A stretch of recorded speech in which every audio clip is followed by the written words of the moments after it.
my tiny whoops grooving like a funky jam. Dip through the doorway, spin by the cab, bounce off the toaster, yeah, I meant to do that. Neighbors knocking, saying, what's that sound? It's my brush motor soul train getting down.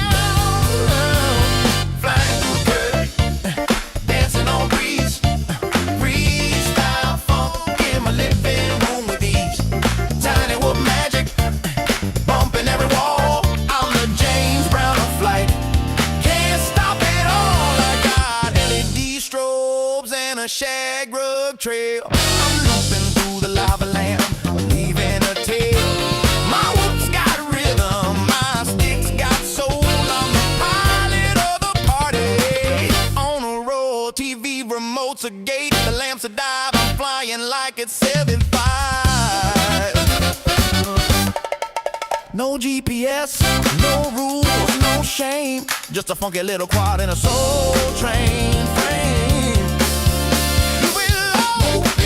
We fly that flow, thread that gap, no time to nap, hit that roll, funk and control, bounce that wall, we fly it all, we fly it all.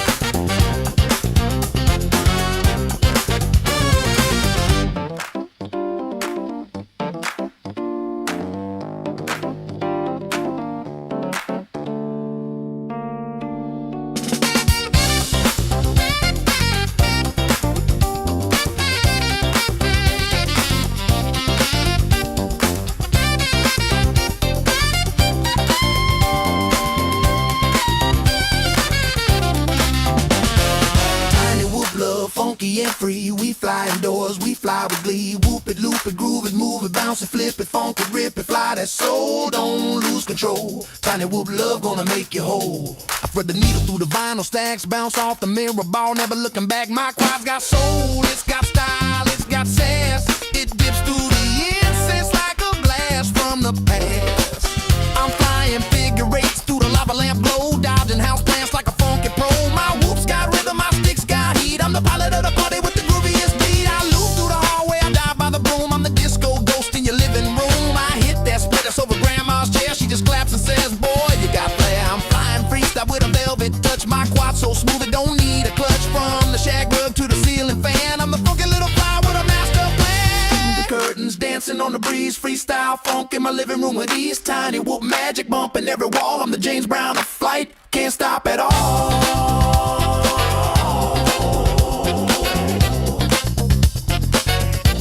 Can't stop at all. Can't stop at all.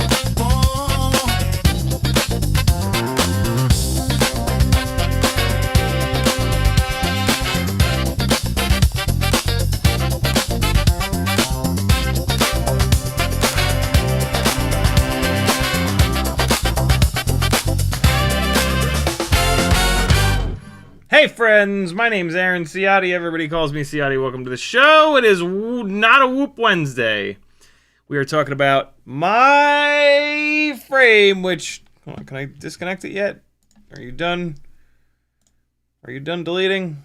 Yes. Trash is being emptied. Trash has been emptied, I should say. Oh god, where did that memory card just come from? Oh, it was stuck to the bottom. Yeah, holy cow. I put 4 batteries through this today, and it is a monster, and I'm really impressed. The build is HQ HD0 Gamma AIO. Doesn't matter. It I ran this setup on the Tune RC 2 to 4S AIO, and it caught on fire within like 2 batteries. This is a big power setup. We're going to talk about these motors in a second, but you're going to want an AIO that's like 3S to 6S or 4S to 6S, not 2S to 4S for motors that are this angry. And so, yeah, at the moment, HD0 Gamma AIO. This AIO is fine. It's probably really durable. The problem with this is it doesn't have black box, and while that's not a deal breaker, it's 2026. Like, we got tiny Whoop AIOs that have black box. Come on. But HD0 Gamma, 04 Lite. HD0 Gamma's got ELRS on board, which is super nice. Little tiny T antenna, ELRS T antenna. Junky walk snail antenna for the 04 Lite, because this is a freestyle basher kind of rig, and so I have a couple of these extra antennas and I'm willing to destroy them. These motors are nuts. These are Oddity RC Spinny Boys. They are 1405, 4800 kV. And these are coggy ass motors. Like, these motors make some serious jam. They are ham bone, jam bone, flim flam. These motors rail, dude. 1405 is a big ass motor. 1404 would probably be a better choice for this, to be honest. And I might end up going to a 1404 motor. But I had to try these because 4800 kV is higher than most motors of this size. And 1405 is, you know, that extra 1 millimeter means a lot, right? Going from a 4 millimeter to a 5 millimeter tall motor makes a big difference, okay? And so, and boy, yeah, you can tell this thing has power for days. Like I said, though, I think these motors are a little too big, because this is not a frame that's ever going to swing anything bigger than 3-inch props. Like, 3-inch props just barely clear here. You'll never swing 3.5-inch props. And we don't have a lot of, like, really high pitch 3-inch propellers. And I just don't necessarily think this is for making mega power. This build ends up being relatively lightweight. This is just shy of 210 grams all up, with this Tattoo R-Line 4S 550 battery on it.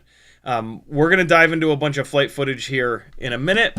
But yeah, what you were just watching was kind of sort of the maiden. Let me just hold on. Let me just grab this. I'm titling these files real quick so that I don't lose track. The end of that first flight file with the crash in the grass where I had to go get it. Those two batteries were on HQ T 3 by 1.6 by 3 propellers. Interesting prop. One of the really weird things about it is that it blew up at the hub. Like, this is an HQ, an OG HQ hub. This is not like a Gemfan convertible T-mount or M5 hub, right? This is a solid plastic HQ T-mount only hub. And after not much of a crash, when I went to pick it up from the grass, there was one propeller completely missing and the prop screws were still in there. So the prop blew up at the hub, which is very weird. This is also a strange propeller. It's got a pretty big, thick blade on it, but it's not very pitchy. 1.6 pitch is fairly flat. And so, yeah, this prop is a bit weird. I think the use for this propeller is going to be a horrendously high kV setup. I have these motors limited down to 80% right now, just because they make so much power. And I wanted to limit them down to, like, the kV that you're going to get from most motors that would make sense on this thing, which is like a little over 4,000, not quite 4,800. I have a feeling that, like, the best set of motors for this might just be the T-Motor 1404s, which are 4600 kV. And that would bring this prop alive a little bit more for sure. But boy, at 80% throttle motor limiting, this thing still makes tons of power. And so, yeah, I don't know about this particular propeller here, but I'm going to do some more testing. I got to do some more back-to-back. And I need to bring the motor limit up to 100% to really test these propellers and some of the other ones. But today was like the first day that I got this thing back together. I did fly it on the Tune RC board, but it caught on fire right away. And so, like, this isn't technically the maiden today, but it really is, because today is the first time that I've really pushed this thing hard in a space that I'm familiar with. The Tune RC Poly F405 caught on fire when I was down in Florida visiting my parents. And so I was in an unfamiliar spot with unfamiliarly tall trees, and you don't get much of a feel for stuff when you fly when you fly in a new location. And so, yeah, today was wild to fly this thing around in the front of the house.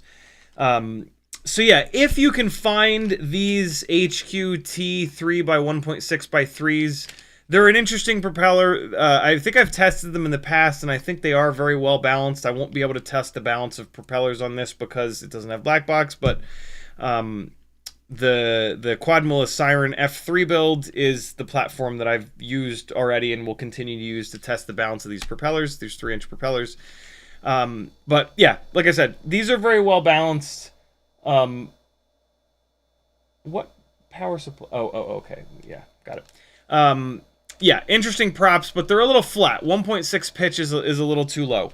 HQ also makes a T3 by 2.5 by 3.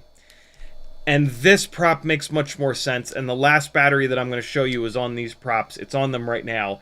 And holy shit sticks. It blasts on these propellers. I can usually tell the difference between like low pitch and high pitch props. These are not a high pitch prop. This is like a medium pitch prop. The difference between these 1.6 pitch props and these 2.5 pitch props was wild. Like the first time I started cruising, it was just like down the street. Like, okay, these are the jam. These are really, really well suited for this kind of build. These would also probably be really well suited for like a T-Motor 1404 or any of the 1404s.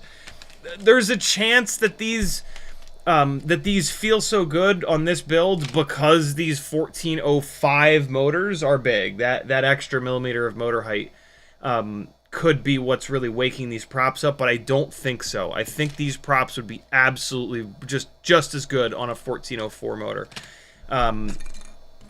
But yeah, crazy. I also did test 2.5-inch propellers. The weight that this thing builds out at, which is like 210 grams all up with this battery, that's actually a better weight for a 2.5-inch prop. All of the 3-inch props that I've flown on this, it feels a little bit light, and so like there's moments where like I'm trying to do a big power loop, and I snap it back, and I expect to cover the distance of these trees behind me, and I just don't. And so I actually love that you can't swing bigger props on this, because when you build this out, it's not going to be 260, 270, 280 grams, where a 3 or 3.5-inch prop are the way to go. It's going to build out to between 200 and 250 grams, which is where 2.5 to 3-inch props are really good. 2.5-inch props if you want more throw, 3-inch props if you want more efficiency and more power. And so I tested a set of these Azure 2540s on here, and they did not make very good power. I thought the motor limiting was at 90%. I didn't realize it was at 80%. I really need to crank it up to 100% to wake these guys up. So I am going to retest these as well. But yeah, today was just get this thing up in the air, fly it somewhere familiar, make sure that it doesn't catch on fire. I was kind of wondering when the Tune RC AIO blew up, like, could that have been one of the motors blowing up, shorting, and then taking the ESC, the AIO with it? And so today was like, let's see if it catches on fire, because, you know, half of the thing, like half the equation, yeah, the motors might have been the problem, is what I'm trying to say. And I put 5 batteries through this thing, flying it hard, and it's totally fine. So I think these Oddity RC motors are okay. Could I have still just had that one bad motor? Yeah, absolutely, for sure. But like I always say, don't ever push an ESC to its maximum, unless like it's a really known quantity, right? Like in the 5-inch world, we've got these 3S to 6S or 4S to 6S ESCs, and like they're fine because companies have been making 5-inch ESCs for a long time now.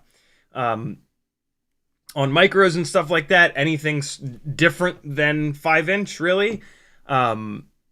If an ESC is 4S to 6S, in my opinion, only run it to 5S. Although, like, it depends. If it's a cheaper ESC, yeah, sure, but if it's like a $100 ESC, it'll probably be fine. But I think what's more important is, like, if an AIO or an ESC is rated 2S to 4S, only run it on 3S max. If it's rated like 2S to 5S or 2S to 6S, yeah, sure, 4S all day. And so this HD0 Gamma is rated up to 6S, so this should last on 4S forever. You know what I'm saying? Whenever you push something to its absolute limits, and it's made by the lowest bidder for FPV, where we demand stuff be cheap, it might catch on fire. When it catches on fire, it might take a bunch of stuff with it. So, but yeah, we're going to dive into the flight footage in a minute here. I just wanted to explain what you were seeing on that intro part of the live stream there. In the chat, McShaky was first, Fizz, Dagul, Uke, Mr. Clean, Frank, Dr. Nicholas, Jules, Nathan Wells, Thomas Rides, Chef Bruno, Mick Mucus, I don't know why I said Thomas Rides. It's Tom Rides. Hey Ryan, Flemo Flies out. J Tux, Double Oz, CMYK's in the house. What's up, dude? How have you been, rather? Skull 901, RSO Rick, Chef Bruno again, Smirk Station, Striker. I think I got everybody. What's up, friends? Thanks for coming. CiottiFPV.com to support me if you like this stuff. And it shows you where to go for all the extra fun stuff. Chef Bruno says, any bets? I bet a pack of Nitro Nectar 1S batteries. He's going to be on time. Don't let me down. Yeah, I've been really focused since Tulsa Tough on trying to get an edit a day up, which I'm not fast editing, and I don't really love editing, and so that's hard for me to do. Even though, like, a lot of these edits that I've been getting up are only, like, less than a minute, there's a lot of work that goes into them, and social media is an absolute nightmare right now, because you have to do a tall version of everything for Instagram. You have to do, if you want to use copyrighted music, you have to do a less than 60 seconds long tall version for YouTube Shorts. And then I like to do an extended version for patrons. There are 6 or 7 or 8 maybe now extended cuts of all of these edits for patrons in the secret playlist that you get access to when you join. And then a 4th version, which is 16:9 for regular old YouTube. And then thumbnails for everything, descriptions for everything, tagging the riders, grabbing their bib numbers, looking them up on the Tulsa Tough results. Yeah, it's been a ton of work, but it's well worth it because, like, the event is hot. Everybody's still thinking about Tulsa Tough. These Instagram reels that I've done have gotten more views, like have gotten exponentially more views than almost anything else that I've ever put up on Instagram. And so when that kind of thing's happening, you got to just sort of keep going with it. Today's the first day that I haven't been able to get an edit up because I was just doing family stuff all day, and I really wanted to get this up in the air.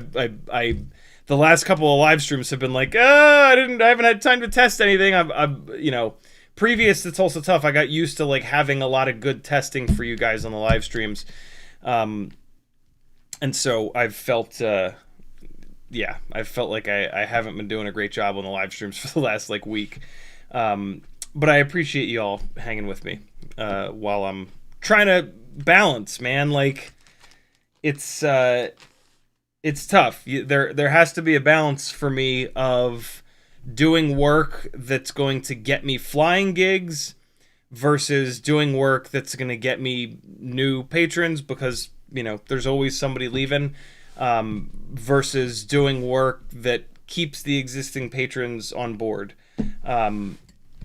That is one of the toughest parts of doing this full time, is like, just, you know, is it 30-30-40? Is it 20-60 20, right? Like, and so, yeah, it's difficult, but I try to mix it up as much as I can, and I appreciate you all hanging with me. Hopefully you've enjoyed all these edits that I've been doing. That's what I've been kind of banking on, that, like, even though I haven't had like really good testing for and results and whatnot, and data for the live streams, I've been hoping that you've all been enjoying the edits that I've been putting up all over the goddamn place. I know that is a little bit unusual for me, but yeah, there you go. And look at me, I did a bunch of YouTube shorts, and they netted me absolute dick.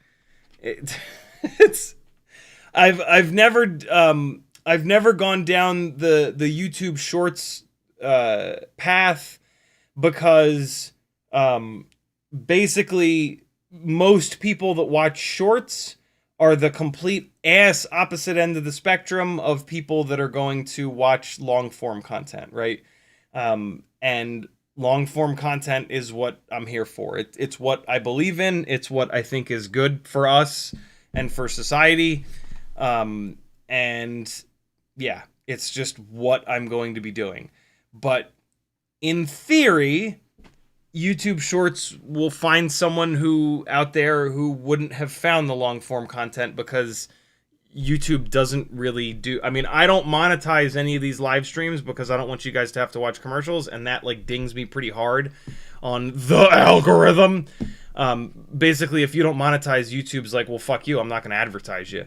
And so, yeah, in theory, the shorts will maybe lead to some new folks around here. We'll see. I doubt it, but that's the theory. Also, maybe they'll lead to more flying gigs. That's also what I'm kind of hoping for, right? Like, when you post cinematic flight footage, it attracts people that might be interested in paying for cinematic flight footage. And so, yeah, that's sort of my theory behind it at the moment. We'll see. We'll see what happens. CMYK says, CiottiFPV throwing gang signs at the camera. Chef Bruno says, I have a gay friend, and I'm pretty sure his stage name back in the day was Spinny Boy. Nice. YouTube just did the thing, trying to figure out where the hell I was. There we go. Striker says, Oddity RC 1405 4800 or RC in Power 1404.6 4680. Close your eyes and point. I have no clue. I have not spent enough time on either one of them. And to be honest, those are so close together that, like, even if somebody did test the two of them, I would be very suspect if they said, like, this one's way better. Like, so, yeah, close your eyes and point, or just buy whichever one is in the colors that you like, or buy whichever one is in stock. I think the last I checked, the only way to get these motors was to get them directly from Oddity RC, which is kind of annoying. So, yeah, it'll probably be way easier to get the RC and Powers. And RC and Power makes great motors, so it's never a bad idea to just stick with them. FizzPV says, yes, edit's good, LOL. Cool. Striker also says, I don't know if Betaflight motor limiting scales linearly, but for reference, 4800 times 0.08 equals 3840. It does scale linear. Thank you for doing that math, actually. Yeah, the majority of the motors for like 3-inch props are around that 4000 kV mark. I think I might have. I'm surprised that I motor limited these down to 80%. Like I said earlier, I thought that I'd motor limited them down to 90%. I think maybe I brought them down to 80%. Just basically in hopes that they don't catch this AIO on fire. But yeah, we're going to be cranking these up to 90 and then 100%. Now that I've put a bunch of batteries through it and nothing bad has happened. So, all right, I'm somewhat caught up on chat.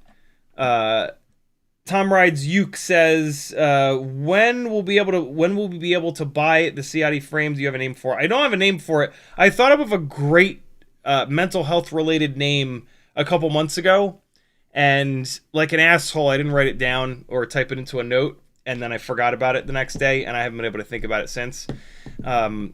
Eventually, I'll think of a name of it. When will it be available? I have no idea. Putting a product out into the world is a absurdly time-intensive, frustrating, insane thing to do. And so I can't dive into that on top of like gig season right now. So it's going to have to wait until things settle down just a little bit.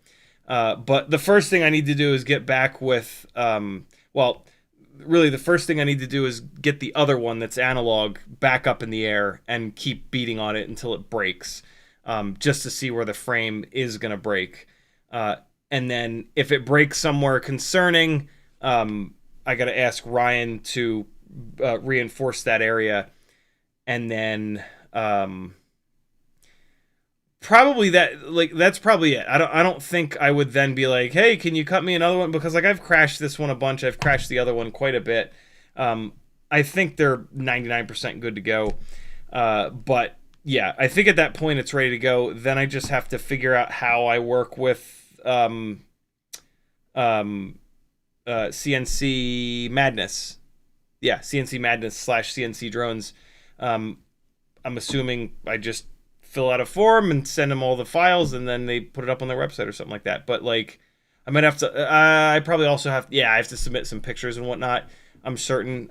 But yeah, write a description, do all that shit, figure pricing out.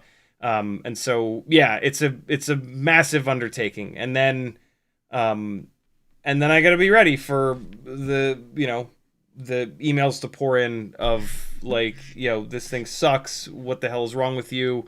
Why is it not work when I put 7,000 kV motors on 8S? Yeah, so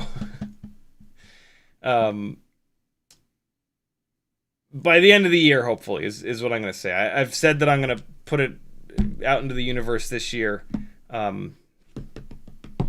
I've got 6 more months. So Demo FPV says, what's up? Been a long time trying to get back into FPV after 2 years. Good to have you back, Demo. Mubshot says, Gangle Push 30.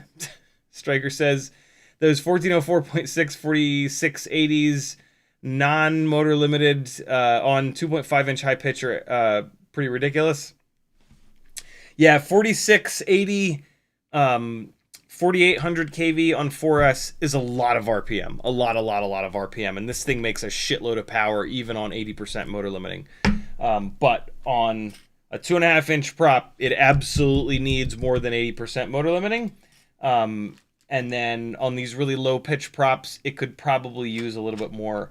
But to be honest, I really do think that these HQ 3 by 2.5 by 3s are the way to go. And I think they're much easier to get a hold of than the 1.6s. So I think these are the right props. And at 80% motor limiting, they just tear across the sky. I'll show you in a minute. I also flew the big ass 850 mAh high volt tattoo battery, which incidentally does not fit all that well on the top plate. Although I have big old socket headed screws on my top plate. And that's a part of the reason. If I went to like a button head screw or even like a conical screw, it would be fine. But the 850 is longer than the top plate. This 550 and the GNB 500 are perfectly sized. And like I like these socket head screws because they act as like a barrier so that the battery doesn't come flying off. The batteries shouldn't come flying off anyway, as long as you're using some grip on the top plate and a proper battery strap, but still. Yeah. And this 4S550 gives me great runtime. I got pushing it really hard on these more pitchy props. I got a little over 3 minutes. And then flying a little bit more chill on the low pitch props, I think I got like 5.5 minutes. It was, the runtime is crazy. And then on this 850, pushing it really hard, I got almost 6 minutes. But this is a bit much. 4S 550, 4S 650. The biggest that I would say would be like 4S 750, but 650, 550, even 450 is going to be the right size for this. It'll fit perfectly on the top plate. It'll let you move it forward and backwards a little bit to get the CG perfect. And yeah, it's sort of the right move. But yeah, I am super happy with this. My God. It's a fairly tight sort of frame. It doesn't have the nose pushed really far out for like a giant camera, but it does have enough. It's got plenty of room for most cameras.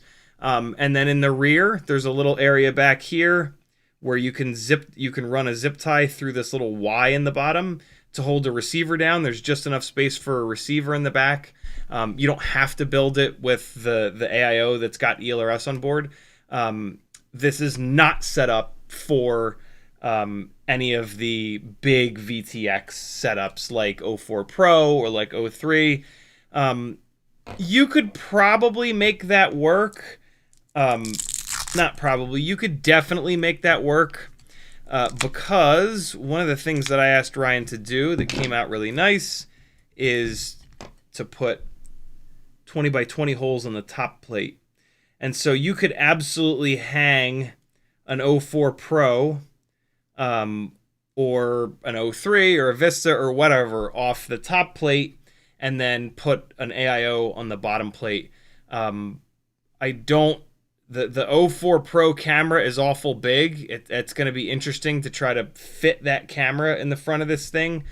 But yeah, this was originally designed for RunCam hybrids, which is an analog HD, analog FPV with a second lens and a second sensor for HD. That's what this was pretty specifically designed for. Years ago, back before 03 even.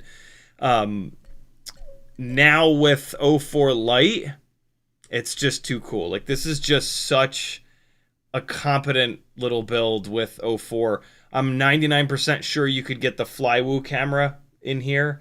Yeah, I mean, that'll... Yeah, easy. You get that Flywoo camera in here all day. And so yeah, this is for the smaller VTX setups. You could do like P1 in here as well. That would work really well in here. Any of the single board 25 by 25 HD VTXs are going to be just awesome in here. And yeah, this is I've been having an absolute blast with this today. So this second battery here, nope, that's not, oh, for fuck's sake, come on.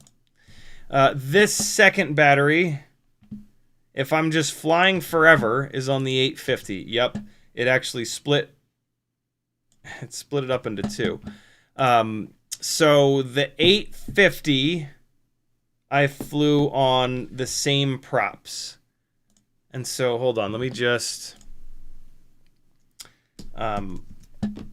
I just want to get titles on these things while I'm thinking about it. I ran out of time a little bit. So, Tattoo 850, blah, blah, blah, blah, blah, -1 for this file.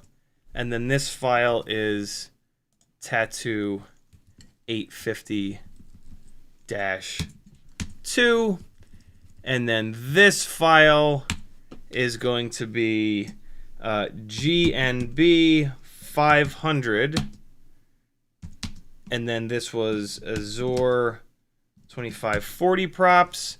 And then this last file was Tattoo 550 with HQ T3 by 2.5, I believe they are, by 3. Let me double check.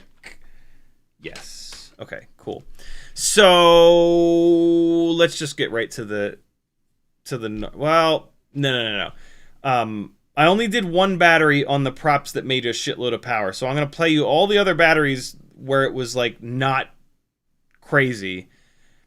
And so at the beginning of the live stream, you watched the 550 mAh battery with the lower pitched HQ props, 3 by 1.6 by 3.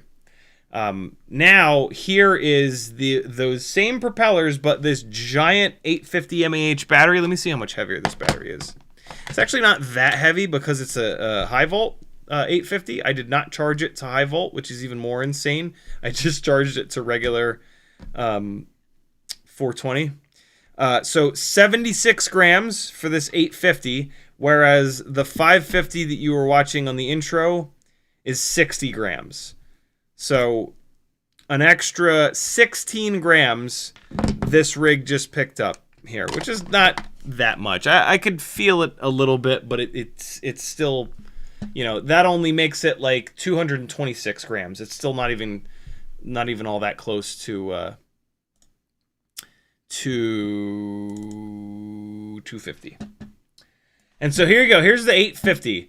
The 550 did sag a little bit, but it really wasn't that bad.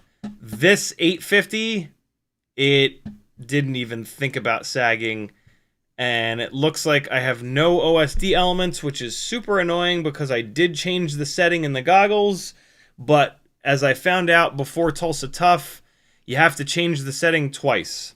If you have the setting right and you're not getting your OS... Oh, wait, no, this is onboard. This is the onboard 4K. And so, of course, this doesn't have HD elements. Yeah, there's no reason for you guys to watch this. It's YouTube is going to destroy the resolution anyway. SD card, here we go. Hopefully we'll have some OSD. So, yeah, we got OSD. Wonderful. Okay, so let me just go back here and find one of the ones...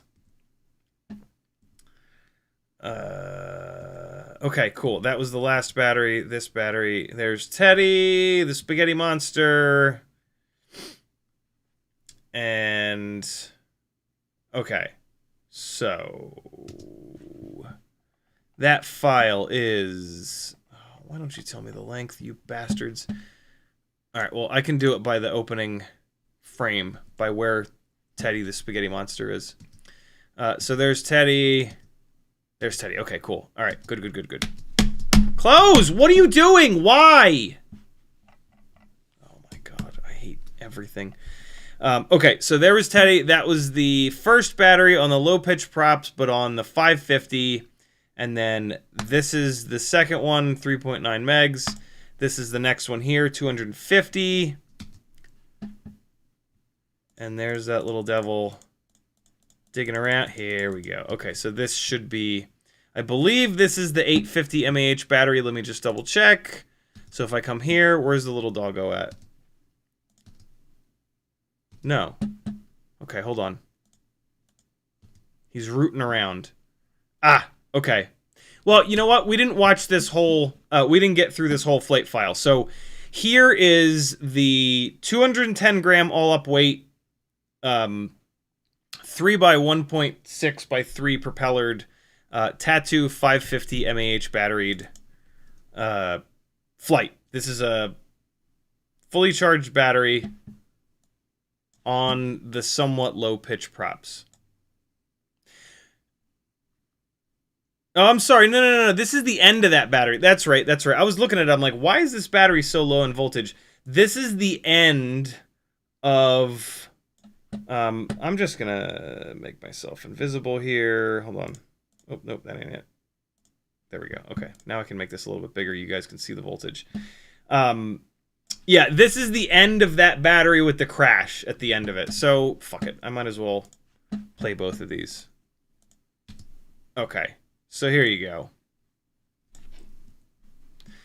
here is the 550 mAh battery. This is kind of sort of the maiden, and this is before I changed the setting to get OSD, which is kind of annoying, but it kind of is what it is.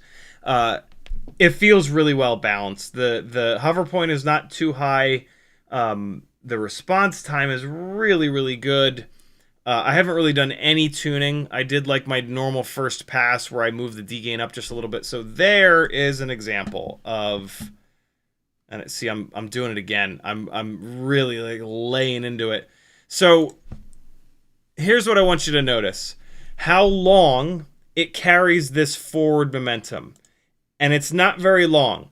I use the same timing for most of my power loops, and this just screams to me the props are a little bit too big, the rig is a little bit too light. The fact that after I snap that back, it travels for a second and then it's almost done. It almost doesn't have any extra momentum. So now here I cheat it, and I really try to throw it, but look, it's dead already. I can't get it over these trees. And that's where, like, at this weight, 210 grams, 200 grams, at this weight, I think a 2.5-inch prop might be better on it. Unless you're looking for just straight up power and or runtime. There's a lot of people that don't want as much throw as I do, and that's completely fine. And so I think for a lot of people, this setup right here would be absolutely perfect. I'm going to dial this in a little bit more. I want more throw than this. You can see it again. Like, it's just not naturally throwing itself up over the trees. Part of the problem could be up tilt. This is on a set of camera loops where I just kind of set the up tilt by eye. And so, like, I could have the up tilt a little bit too low on this, which makes your power loops typically not throw as far back. And so these are fresh props on here. That was a crash for sure. And now you're about to see another crash into one of these little vines hanging off this tree that broke one of the propellers. I have to assume that crash you saw a second ago weakened the hub of this HQ prop. It didn't sound any different. It flew completely fine. But then there's a not super hard crash coming up that ate one of the propellers. Where is it at? But yeah, other than wanting a little bit more throw, here it is. Right? Like, nothing crash. And so I have to assume that propeller was already kind of weakened up. I swapped that one propeller out. I got the OSD working, and now here's the end of that battery. I forgot to look at what the runtime was. So we took off at like 3 seconds, and we crashed at, call it 2:23. So 2 minutes and 20 seconds on that battery, and now we're going to fly the rest of it. And I'm just going to cheat. So 2 minutes and 20 plus a minute and 11. So 3 minutes and 30, roughly. Great runtime. Perfect runtime. If I get more than 2 minutes, I'm happy. If I get 3 minutes or a little bit more than 3 minutes, I'm thrilled. And so, yeah, that's the kind of runtime that you can expect. And I'm doing a lot of elevation changes. I'm doing a lot of full throttle. I'm pushing these motors in this AIO to make sure that it doesn't catch on fire. I'm not like charging up and down the street like you're going to see me doing on the 850 mAh battery, but I was flying this thing pretty hard. There's moments where I'm just chilling like this, doing a little bit more kind of like cinematic, surfing around. But yeah, plenty of runtime. And so there's our first low battery warning on a full throttle stab. And I don't think I did anything else super interesting. I almost hit the mailbox there. That was pretty close.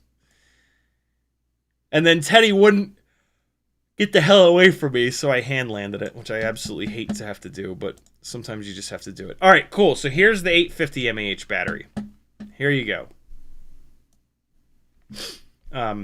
And this is where I was like, okay, let me see if I can sag this battery, because this is an older style. This is a non-R line battery. This is the old tattoo style battery, and sometimes the non-R line batteries are kind of saggy. This one is not. This battery performed really, really, really well. I'm hoping that I give a nice full throttle blast at some point here so that we can see. All right, so I saw 38 amps there for a split second. Yeah, 38. And again, this is still on the same propellers. This is on those HQ T3 by 1.6 by 3. A little bit not so pitchy. But good RPM on these motors and a good strong motor. The response time of this build is phenomenal. Like, it feels razor sharp even without PID tuning. This is basically like a mechanically tuned setup. The 1405 motor is a big motor. That's like in the 5-inch world, that's like a 2207 and a half or something like that. Like, this is a big motor. And so you see, I finally made it over that big ass area of trees, right? And so drop down here. This is like the power loop that I always do, right up through here, full throttle, throw. And so there was full throttle for an extended period of time. What did I see? 51 amps, 52 amps. So yeah, these motors are hungry, but you know, this AIO will take 52 amps total all day long. I think this AIO is like 25 amps per channel, so that's 100 total. And so yeah, I definitely need to adjust to the speed that this thing does. This is a different flight experience from the 2-inch and the 2.5-inch builds. This thing blasts. Like, it caught me out a bunch of times because of how fast it was. Which you could kind of see as I almost smashed into that tree. And so, yeah, this is the 850. It did give me, like I said, a little bit more throw to get that power loop done just the one time. But these props are a little low pitch. The higher pitch props definitely seemed better. I just need to spend more time to get this to like that place where I think it's kind of perfect. But this was a really, really, really good first day out. Just kind of feeling it out, making sure nothing catches on fire, that sort of thing. Even when I went back behind a few of these trees, I'm still seeing 30 megabits per second. So this walk-snail antenna is not that bad.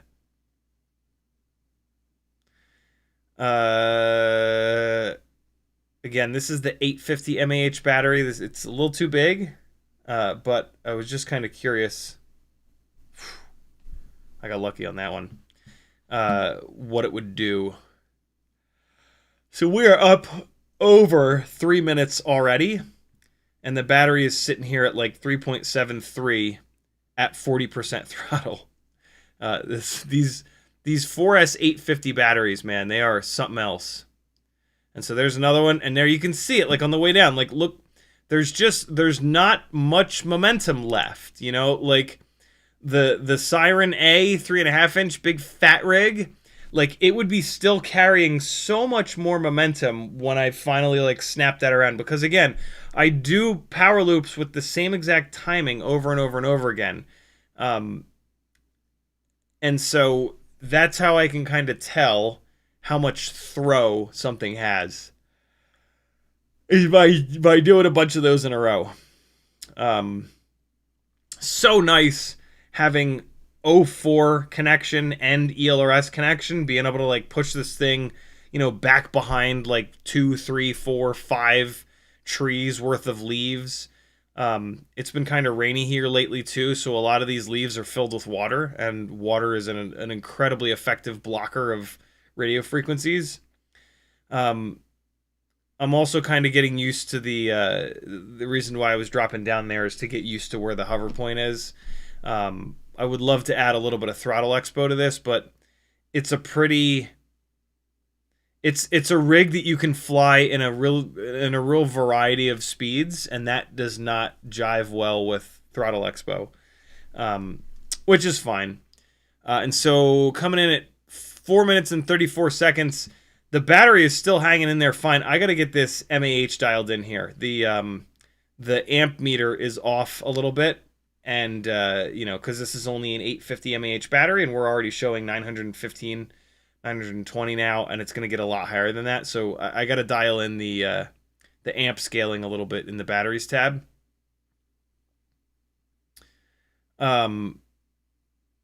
This rig, it feels I mean, like, there's no questioning how much heavier this is than all these 2-inch and 2.5-inch rigs. Even though they have this, like, yeah, even though the 2-inch rig is like almost 100 grams on a fairly small prop, this is a noticeable step up in speed and power. Not necessarily in momentum. I mean, it does have more momentum. It more just has, you got to catch it. Like, it wants to slide around more. It wants to carry its momentum. Not so much that I can do the massive power loops that I'm looking to do, but still noticeably more. And so there's 5 minutes and 50 seconds. And the battery is only at, hey Siri, what's 14.33 divided by 4? 3.6 volts per cell. So I could have run that battery even farther down. Crazy runtime. Crazy runtime. So that's the 850 mAh battery. Let's see what this is. Is this the 500? 500. So this is now the 500 mAh battery with a Zor 2540 propellers. 2.5-inch 40-pitch propellers. Immediately dropping down into the grass because they didn't have the amount of upwards throw that I was expecting, and then they didn't have enough power to catch it from hitting the ground. And so at an 80% motor limit, this is kind of a worthless test, but I am still curious to see what kind of amps. Yeah, so that's me sitting it at full throttle there, and it's only getting to 35 amps. So yeah, this is a waste of time. These propellers will definitely come alive with the motor limiting up to 100%. It was totally flyable with these propellers on it, but it was noticeably, like, look, I'm just cruising and I'm at like 50% throttle. Like, I noticed that I was having to keep my throttle quite a bit higher, and then at full throttle, it didn't have that explosion that you'd be looking for a rig that's this big. And so yeah, I got to redo this test. We're actually just going to skip this, and we're going to go straight to the last battery that I flew with it, which was back onto the 550 mAh Tattoo R-Line battery, which puts the all-up weight at like 210, 211 grams. And then these are significantly more pitchy propellers, 2.5 pitch. Get a load of this. This is absurd how much ass this thing hauls. And so it took off. I was like, ooh, feels like a little bit more power. And I was like, ooh, that was a big throw. But then right around here, I was like, ooh, that's something special. That power loop was not flown all that well. Notice how long it takes me to come down. So I got too early on the throttle and I didn't wait long enough. And now I'm just in the clouds, just waiting to come down, waiting to come down. But you can see it cleared more of the street than I did on the lower pitch props. And that's when I kind of started to like, okay, these props are different. But right around here is where I really noticed it. look at that acceleration on the street tops. Can you guys notice that? Like, just dig into the throttle. Still, I was only like 50% throttle there, but it just hurtled down the street. And that's when I knew, like, okay, yeah, this actually might not be a better propeller. Look at it just gobbling up the neighborhood, right? This might actually be too pitchy of a propeller for this neighborhood, for this small of a space. You know, this is why just buying every single propeller that exists at like 2 inches and 2.5 inches and 3 inches, whatever your favorite build is, makes a lot of sense, because this is not the biggest neighborhood. And like, yeah, these 2.5 pitch props are exciting, but they make this neighborhood feel kind of small. And so, yeah, I can dial this rig in with different propellers. But what I will say is that for these motors, I think these propellers are a better fit. I think the lower pitch propellers, it wouldn't make sense to have a 1405. It would make way more sense to have a 1404, or even like a 1304 would pretty easily get the job done. These motors really came alive on these props though, and like this treetop surfing stuff was like, there's when you get the motor and prop combo right, so there's a big one. It just feels right, but I still didn't quite cover that distance with the bigger battery, and so I tried it again. And you can see again, like it's still, I'm having to bail on that. I could have probably let that one hang and it would have just barely made it.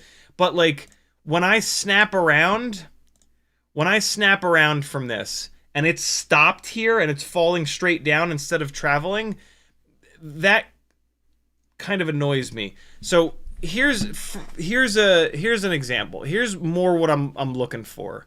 And like this is ass opposite ends of the spectrum.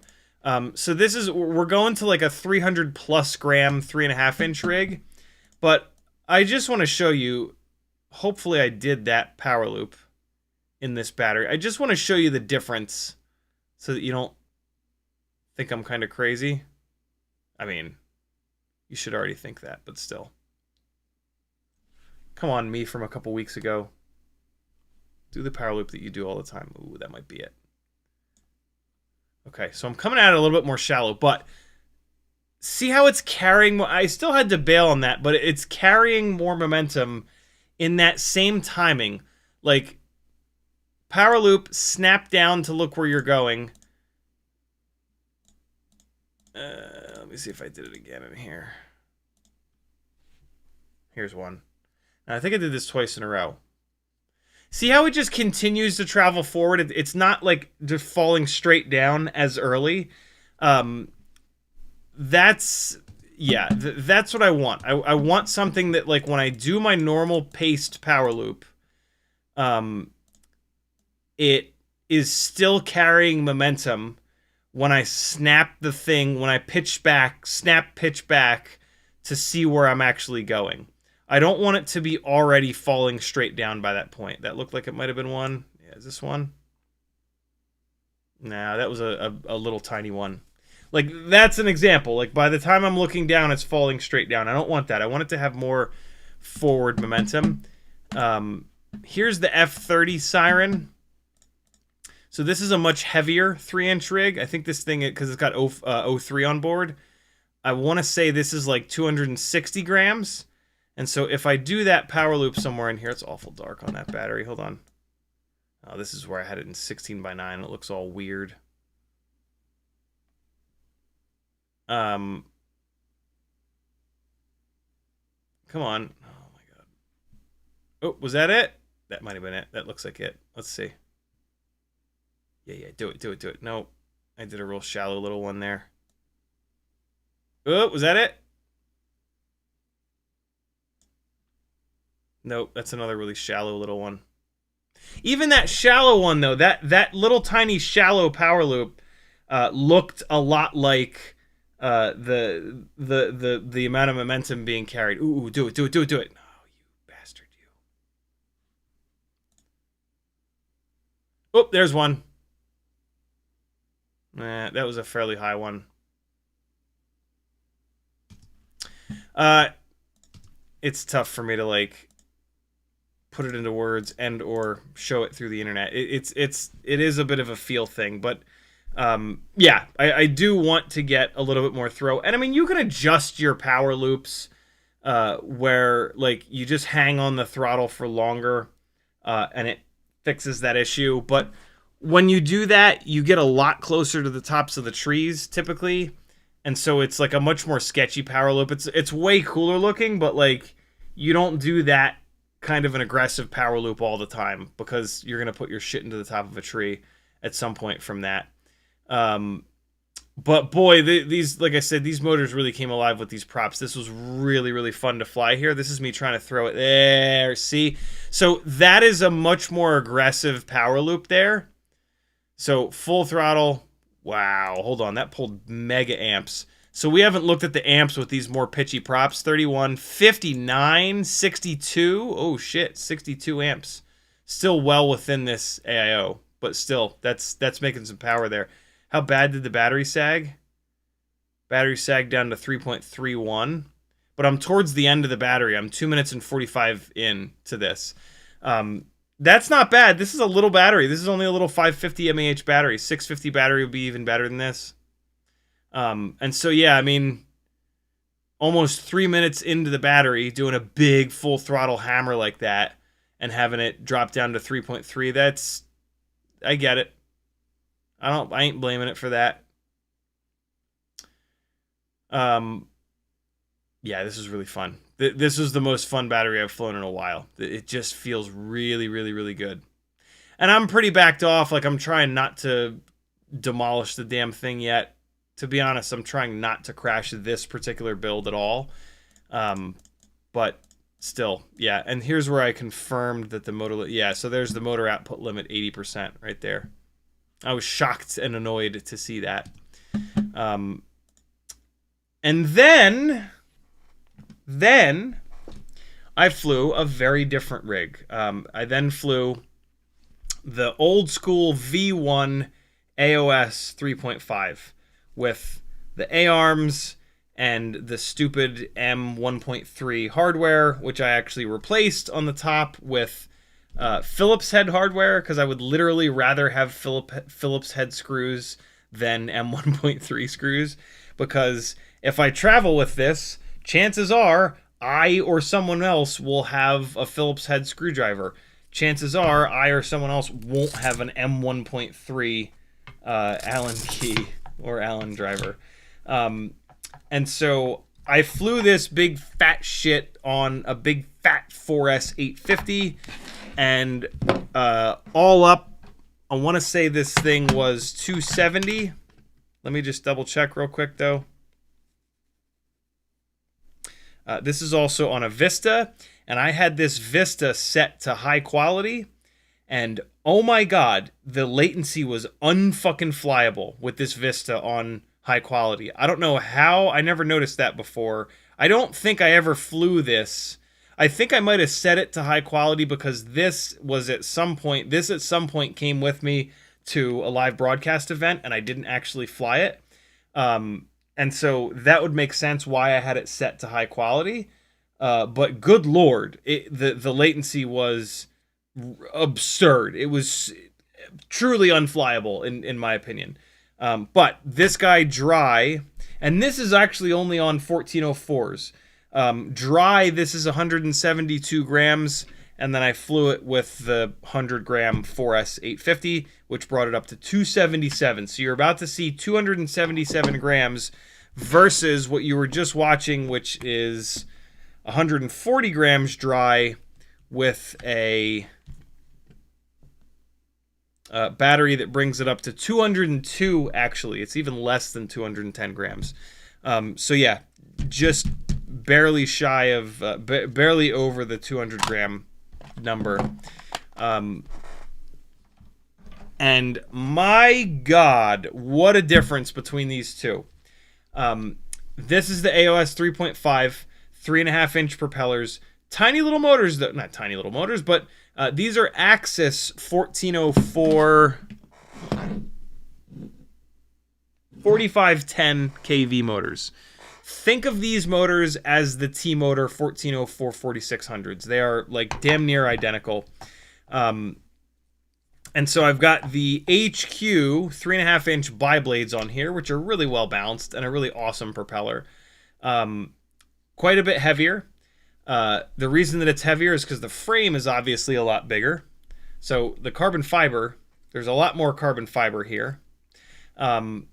Also, though, it's set up for a 3.5 inch propeller, as well as a full-sized extra 20 by 20, right? My frame is set up for one single central 20 by 20 stack or an AIO stack.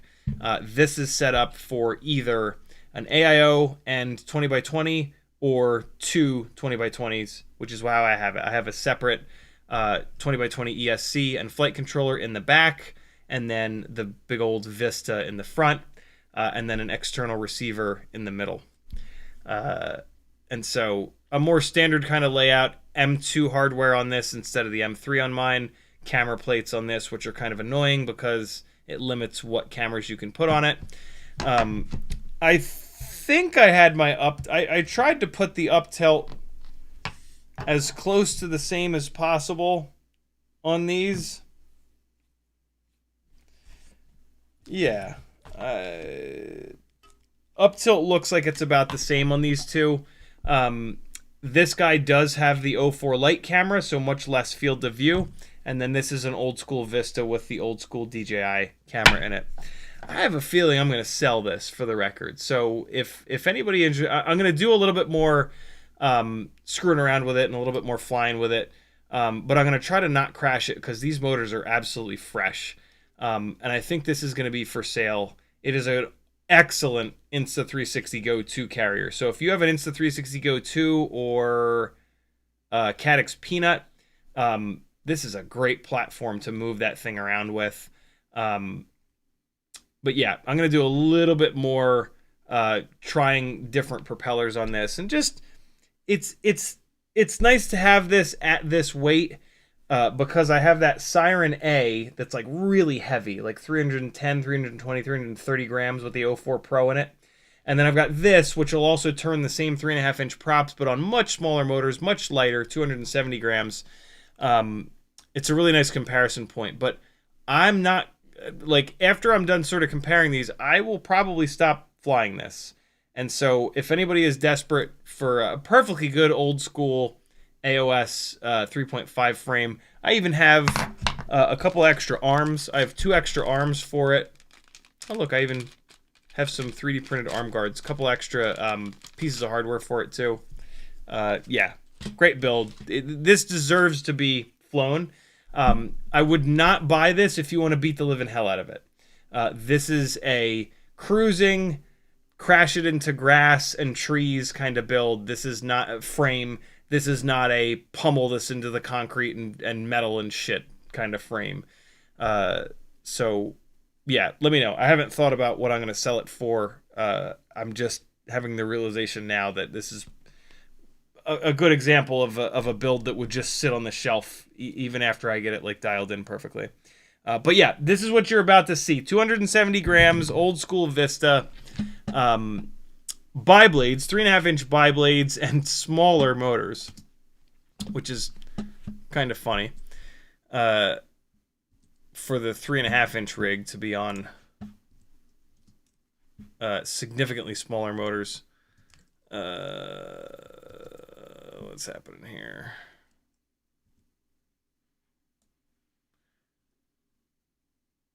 Oh, yeah, so this is what it looks like when you take something off that has like 100 milliseconds of latency. I just, like, it at first I was like, did something happen to ELRS? But then, like, when I'm doing these yaw moves, I can hear the motors spinning up like instantly as I move the throttle, right? Like normal there. Yeah, I couldn't even do a flip. Like there was so much latency at the end of that flip that I was like, whoa, and disarmed it into the grass. And I think I like flew it back to myself momentarily, but yeah, I then landed it here. Yeah, it's still, I'm still just like, what the hell is going on right now? And then I there was a moment where I was like, is this just the way the Vista is? Like, but I've flown rigs with Vistas more recently, and this was not it. And so at this point, I was like, hold on, there's got to be something wrong. Like, I'm looking at the megabits per second. I'm like, well, no, it's fucking 49, it's 50. There's something going on. And so I just went into the menu. I also switched it over to 4.4x3 while I was at it. And now I took it off. I'm like, oh, good. Okay, yeah. So I just moved it out of high quality to low latency mode.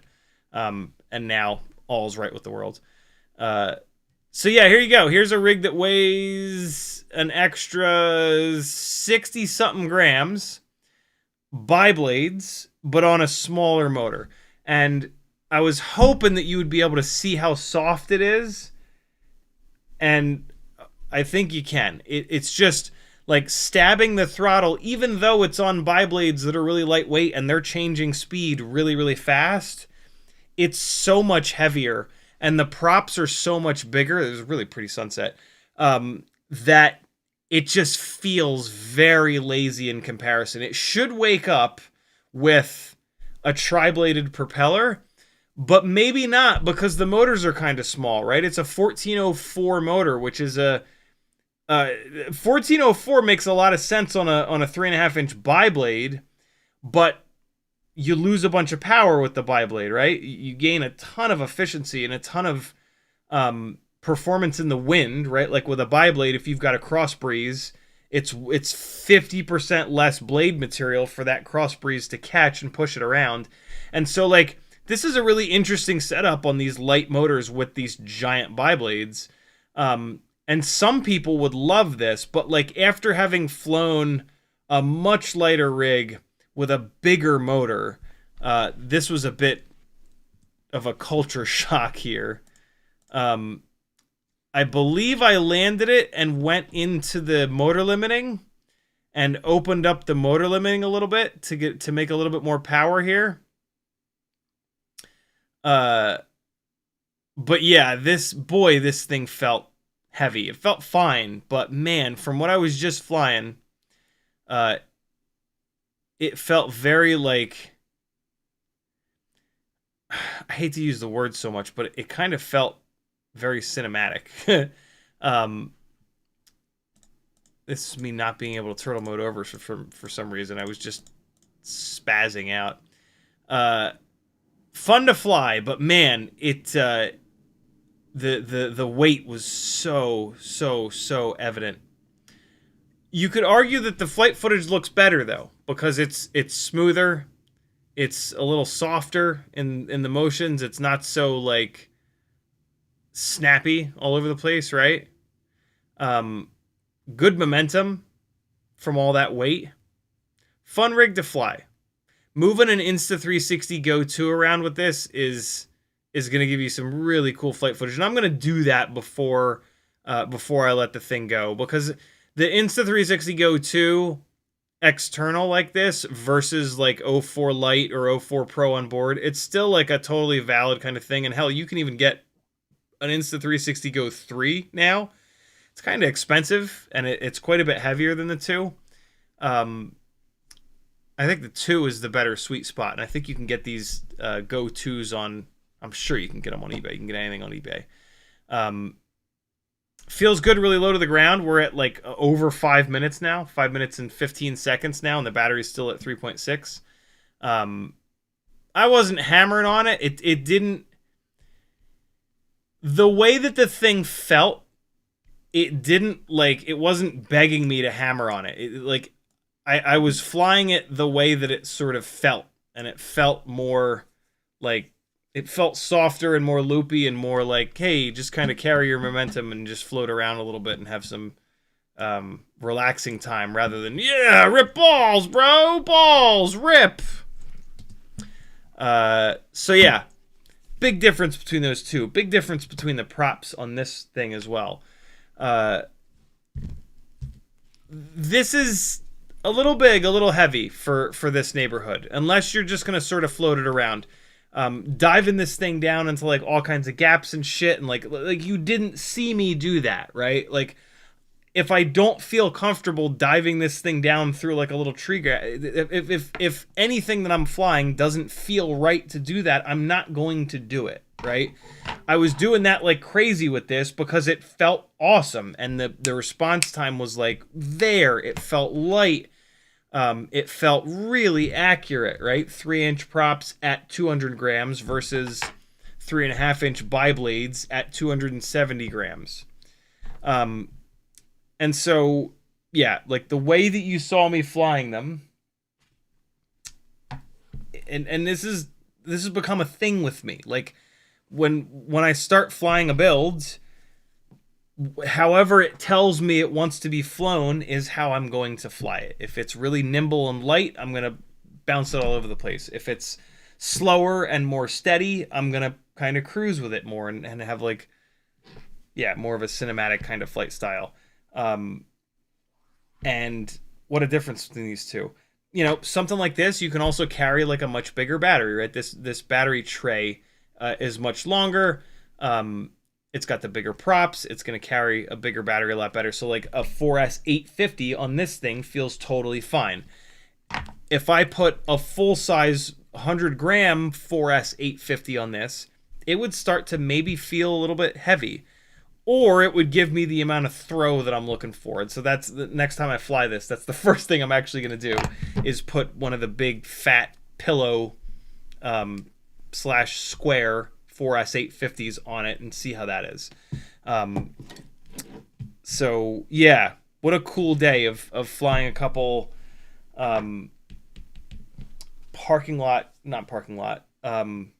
neighborhood Slayer rigs. That being said, you could argue that these are a little too big to be flying around in a neighborhood.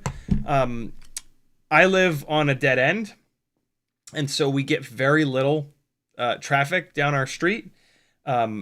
This is also a very quiet neighborhood, and so like I can hear people walking their dog down the street. Like it's very quiet here. We're very far, and we're over elevation from I wouldn't even consider it a highway. It's a 2-lane either direction road, all the way up the street and over the hill. And so like I hear everything when I'm in my front yard. So like if there's ever someone in the street, I know about it before I even see them. And so yeah, I feel also I'm a decent pilot. And so for me, I feel totally safe flying these things around the neighborhood. As long as there's not like every once in a while, there'll be a whole bunch of cars in the street. And then like, I'll just kind of chill and I'll stay down towards the cul-de-sac and just stay away from, people's cars in the street, because something this big and powerful and heavy, you hit somebody's car with it and it's $1,000 of damage like that. And so like, yeah, if the street is clear of cars, and most people have garages around here and their cars are in their garages, yeah, I think these things are absolutely safe to be railing around as long as you're a competent pilot, right? Like, if it feels sketchy, it's probably sketchier than you even think it is. And so like, yeah, keep that in mind. Fly within your limits, please, for the love of God. But yeah, these things gobble up the neighborhood like nobody's business. The only other thing is the noise level. These are absolutely louder than a 2.5 or a 2-inch AIO kind of build, like you've seen me flying around a lot. And so like if you're not pretty friendly with your neighbors, or like if you have neighbors that you just know are assholes, maybe not. Definitely not something this big. Definitely not bi-blades. Bi-blades are noisy as hell. You could certainly build this out with smaller motors at like 150 grams, and the noise level would come down quite a bit. These 1405 motors are just like, they don't care about these propellers. They spin them up to max RPM immediately, and so it's just wah! But I mean, nothing like a 5-inch rig, right? Like a 5-inch rig will get the cops called. This will just get somebody, angry at you, and then eventually maybe the cops will get called. And so like, yeah, this is not a toothpick. This is not a 2 or a 2.5-inch rig. This is definitely more serious than that. But like, if you have a good relationship with your neighbors and you're smart with this and you don't fly 15 batteries a day every single day, I think you'll be all right. This is this is kind of the dream. This has sort of always been the dream, like a tight 3.5-inch frame that you can build to be lightweight. You can also build it to be 250, 260, 270 grams. no waste, really good motor protection. You can do 2.5-inch props if you want more throw or to really make it as light as possible.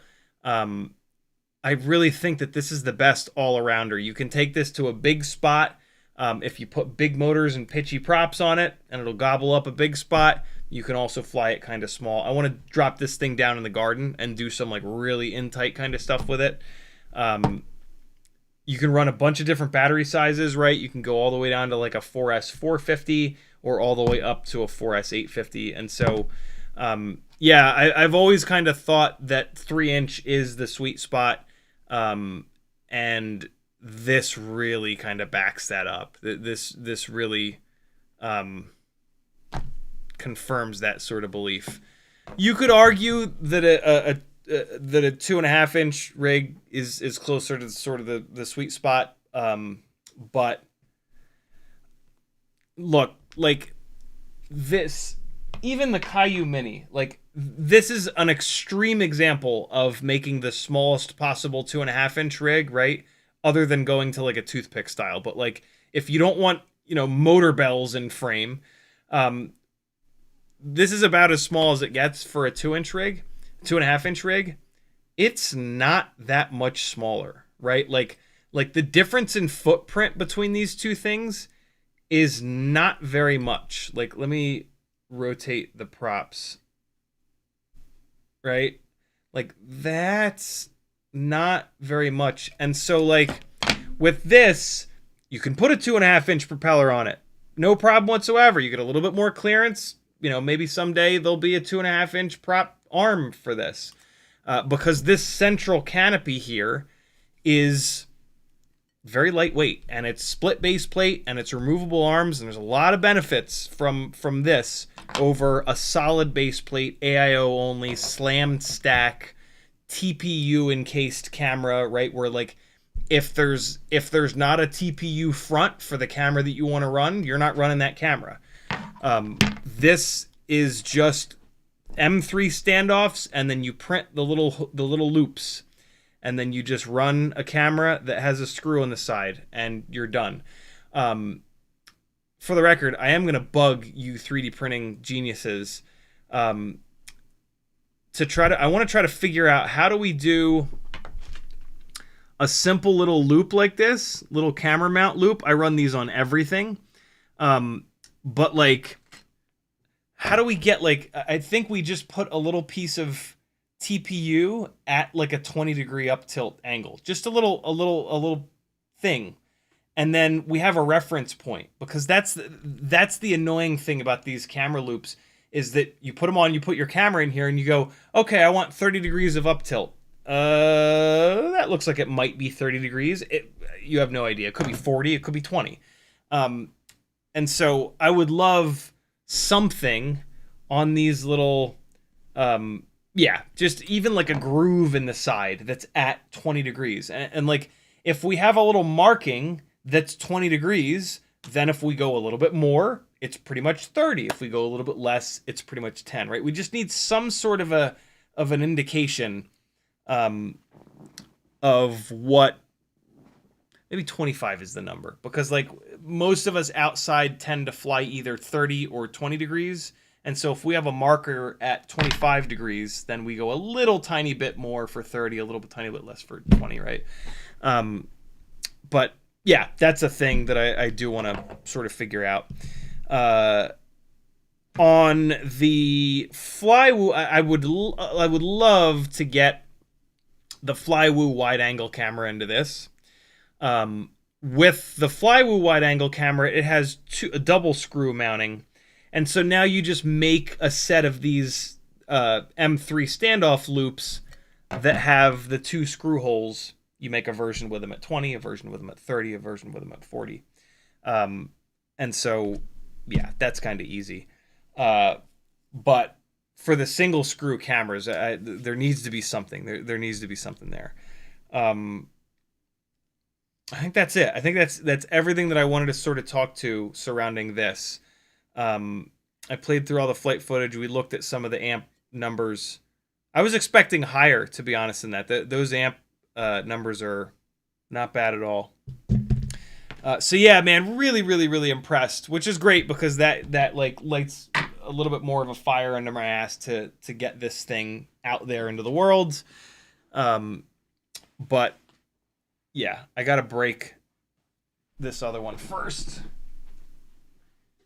Speaking of, I'm gonna put a fresh set of propellers onto it so that it's ready to go, and then I'm gonna charge these little batteries up and bang the living shit out of them with this guy until I break it.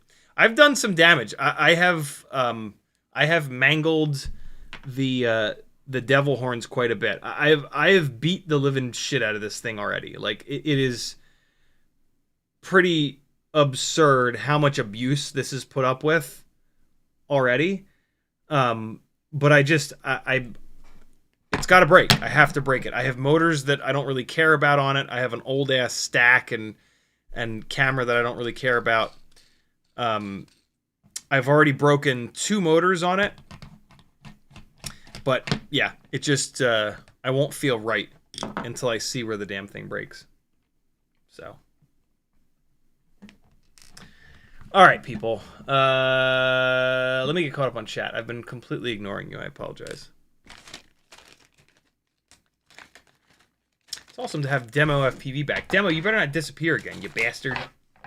Better fly a bunch more. I mean, if it doesn't... I don't know why this just popped in my head, but if it doesn't spark joy like it used to, it's okay. You can leave us again. But hopefully it does. Hopefully it does. How could it not? It's flying. How could you not want to fly? You know what's crazy? There's all kinds of people that don't care about flying. What's wrong with them? How could you not want to take your eyeballs and move them through 3-dimensional space? How's that not a thing? Ooh!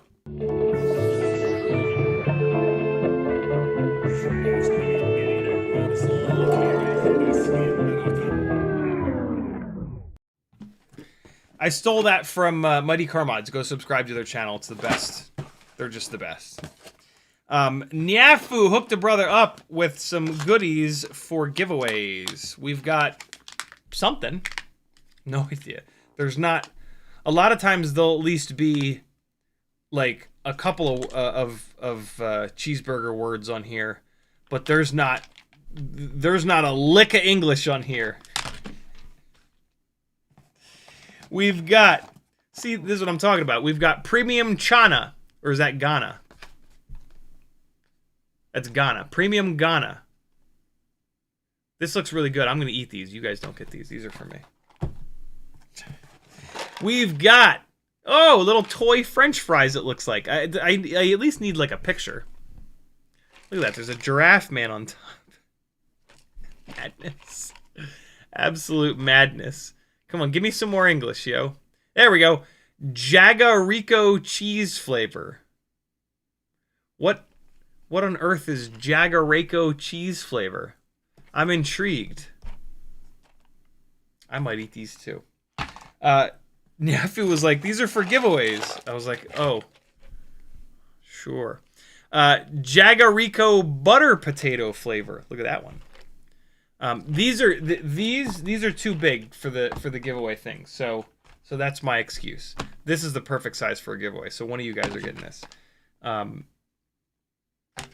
Also, I don't know what that is. This looks like the same thing. We've got Jew. We've got Jew here. Ooh, Jew is soft. Jew are soft. This is going into the giveaways. We got more Jew. Is that Jew? Am I holding it upside down? Or is it do? Is that do or Jew? Is that a D? Or a J? I think it's a J. More soft Jew. That one's going to the giveaways. Ooh!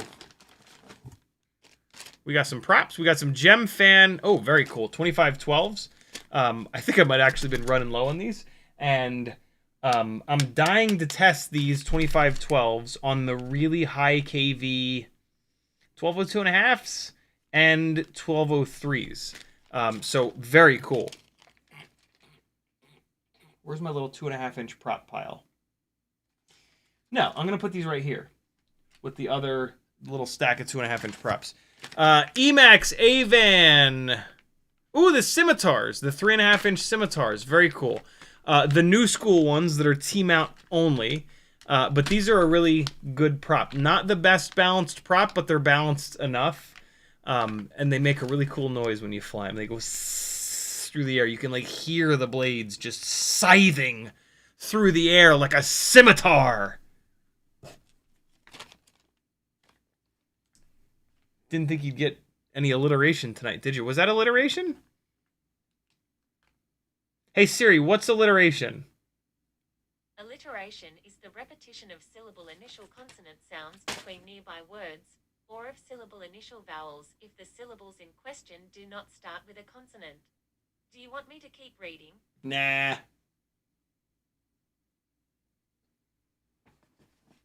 See? I know things. These are gonna get run on. Actually, I have a bunch of these. These are going into giveaways. These are going into giveaways. I have a great big bag of these. So yeah, this is giveaway fodder for sure. Where's my little giveaway pile? Yes, there it is. What is this little fella? There's a frame in here, and it kind of looks like a Caillou Mini, but not really. What is this? Is that a Caillou Mini? It's not. What frame is this? But that's the Caillou logo, isn't it? Wait, what? This looks super similar to a Caillou Mini, but the arm ends are totally different. These are the Caillou Mini arm ends, right? This has really sharp arm ends. Is this like a version 1 Caillou Mini? And Yafu, were you in this chat? I don't think I saw her tonight. What are you, little fella? Boy, does it look... No, the bottom plate looks totally different. There's big cutouts in this. I wonder if this is a knockoff Caillou Mini.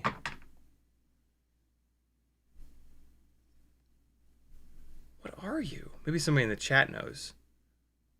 There's some cool cutouts in the bottom. I love these little cutouts in the bottom. These are on the back and the bottom. These are for zip ties to go through. So you can put a little receiver in the back and just zip tie it down. This is pretty cool.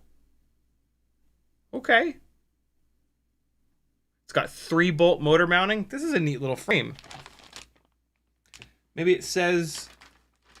box of with a whole bunch of, or a bag with a whole bunch of stuff. Does it say in here? Oh my god. Oh my god.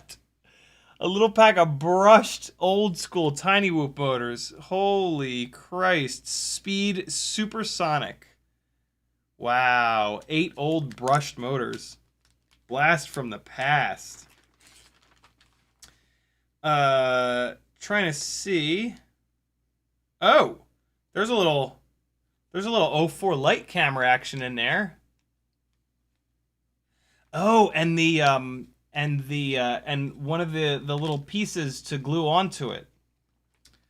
Oh, shit. One Grinderino arm, which is better than no Grinderino arms. There's all kinds of fun little goodies in here. Some standoffs. I think these are the Grinderino standoffs. Ooh, some of these little dog bone standoffs. These are cool. The only problem with these is that you can't put any like TPU around them because when they get to the middle part, they just fall off. But if you're not putting TPU on a standoff, those little dog bone standoffs are very cool looking. This is sweet. This is a cool little frame. Is it for 2.5-inch props? It looks like it. Yeah, 2.5-inch props. Very cool. We got another frame we can test as soon as we figure out what it is.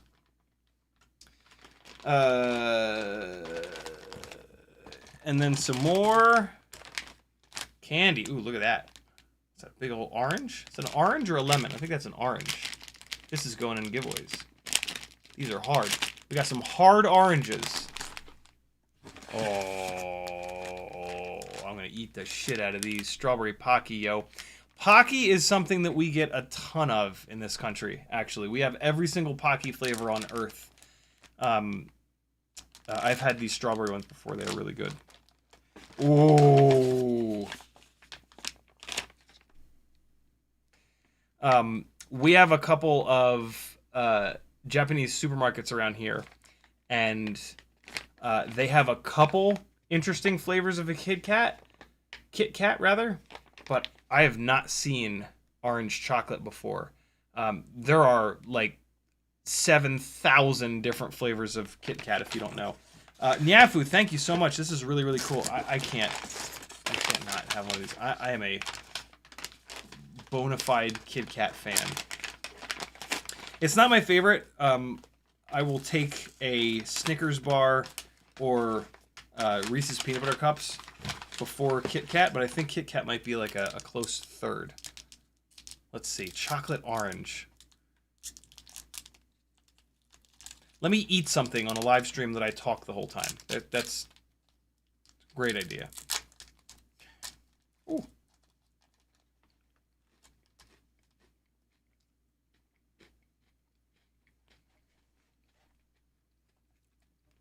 If you imagine what a chocolate orange Kit Kat would taste like, that's exactly it.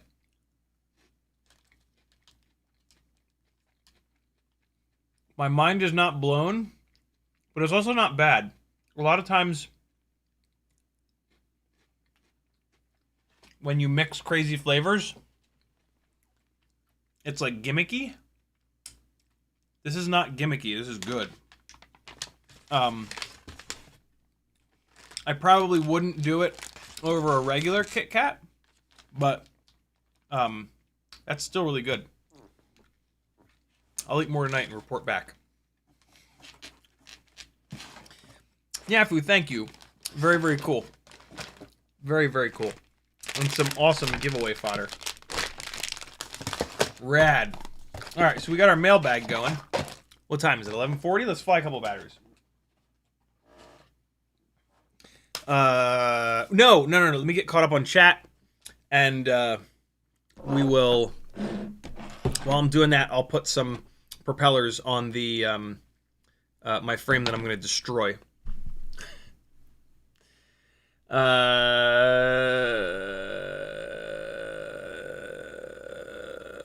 Nathan Wells says, what battery weights are ideal since the MAH versus weight varies? There is no answer to that question. Battery weight scales up and down with how much total milliamp is in there, but high volt versus non-high volt kind of makes that a little confusing. The high volt batteries will be able to cram some extra MAH in there with like kind of for free, but the lifespan of the battery is shorter, and so you sacrifice the battery lifespan for basically extra MAH in there for free, so to speak. And so, oh balls, is this? Hold on. If I'm gonna put these propellers on it, I have to know if it's props in or props out. And so, let me just fire it up real quick and arm it. So yeah, the with each and every build, there is going to be a battery that kind of like suits it. And that's going to depend upon the prop size, how big and aggressive the motor is, or how small and not aggressive the motor isn't. And so, yeah, but here's the other thing. Which battery you run is also going to have a lot to do with how much runtime you want. There are going to be batteries that'll give you 2 minutes of runtime. There'll be batteries that give you 10 minutes of runtime. So you get to pick. If you're confused, if you're super confused about that, why won't this? There it is. Look for bind and flies that are. Look for a bind and fly that's as close as possible to your build that you're questioning that on, and then see what battery they recommend. Props in spin for the win. And that'll get you in the ballpark. And then put that battery up in the air. Notice how bad it sags. The lower the mAh of a battery and the lower the voltage of the battery, the more it's going to sag.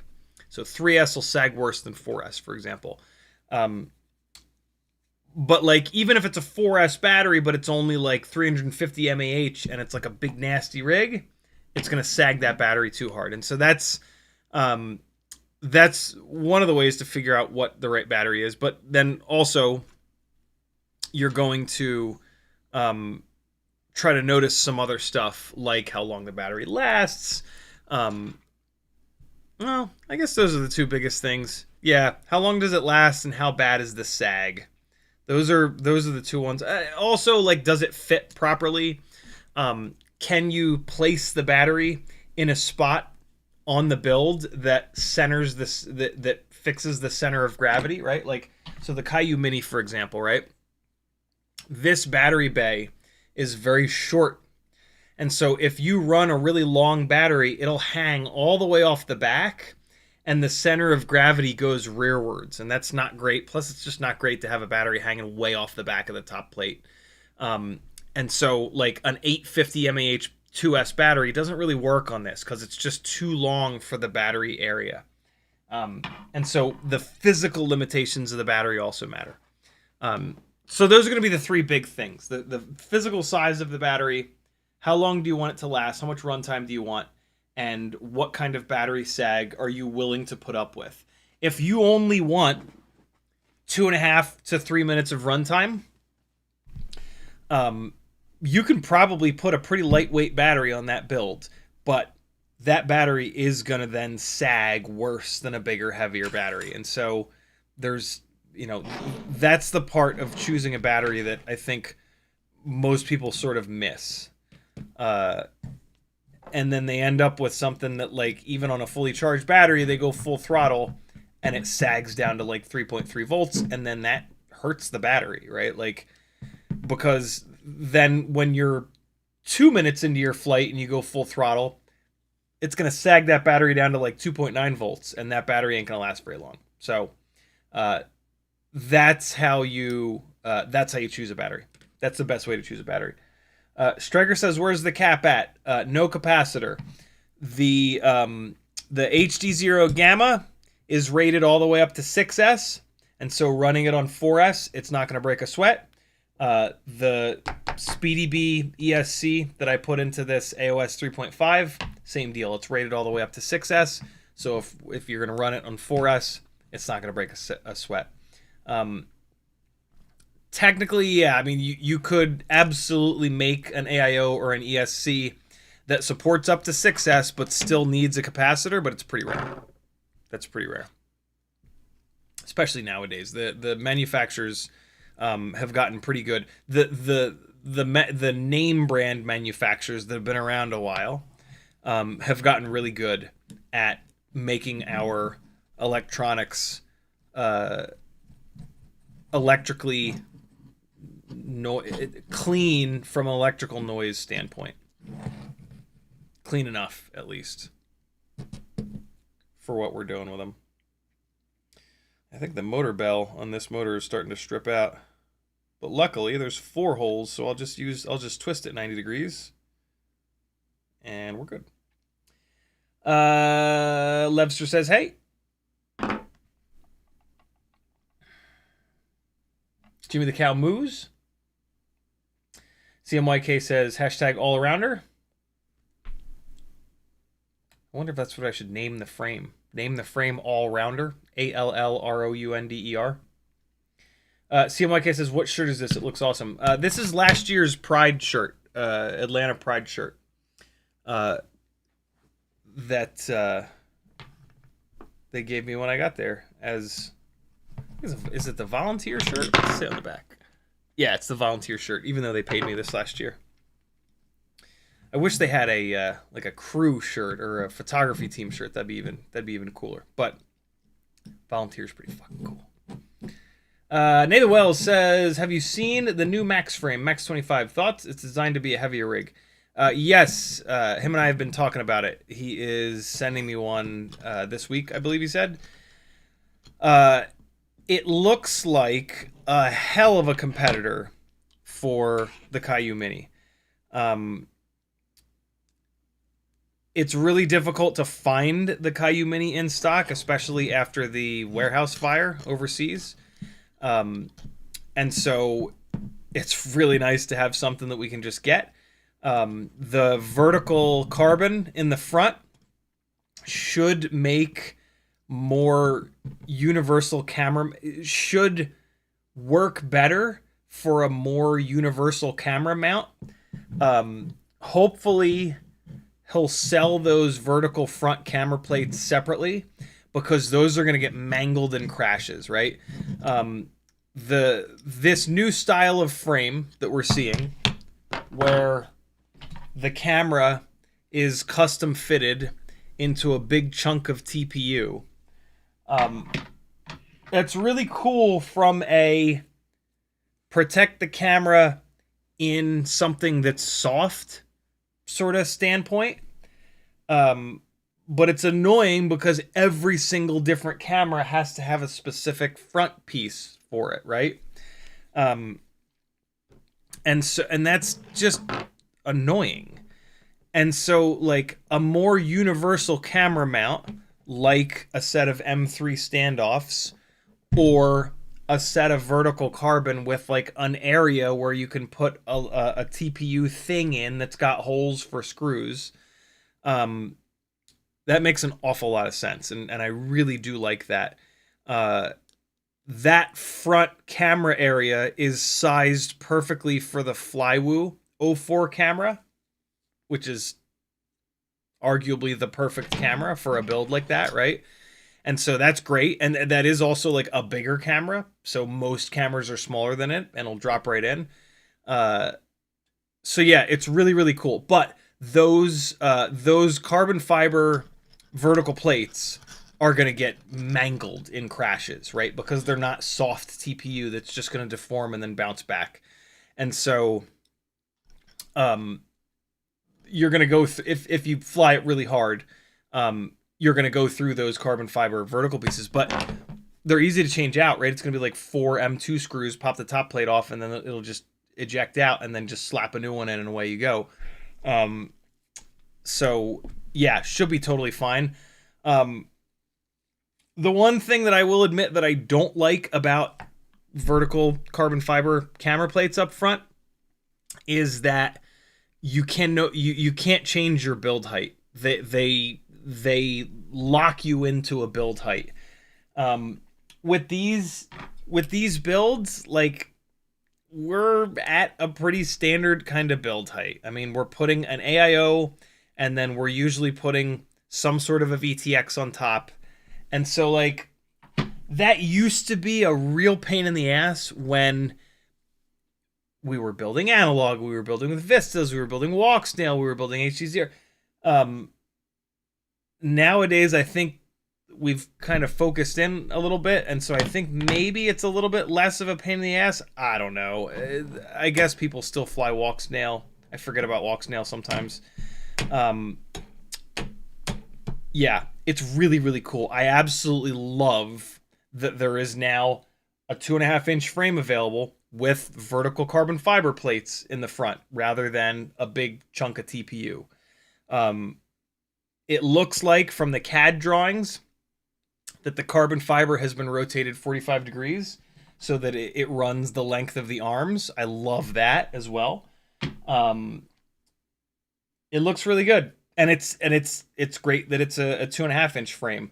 I think it makes a lot of sense for that to be a 2.5-inch frame because the Flywoo camera is heavier than the regular 04. I would maybe like to see a 2-inch version of it. Maybe, I don't know. It is gonna be significantly heavier, and it might be too heavy for 2-inch.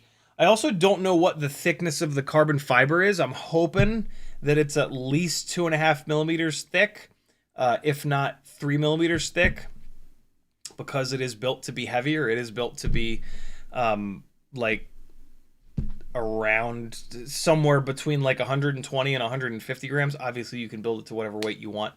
But yeah, hopefully the carbon fiber is nice and thick, at least 2.5 mil. Yeah, it looks really good, and you'll be able to get it, which is the most important thing in FPV right now. DeGoul says, looks like an SL25. Hey, Ryan, also saying SL25. So, SL25 frame. Who makes that? St. Laurent SL25 eyeglasses? That ain't it.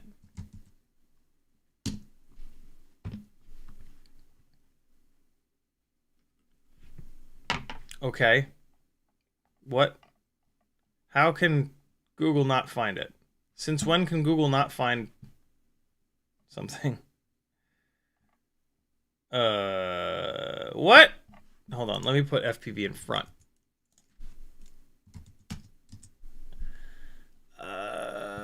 Maybe there's no dash? What the hell's going on? Hey, is that it? That looks it. Spectrex. SPECTREX. FPV SL25. Hey, there it is. Wait, is that it? No, that's not it.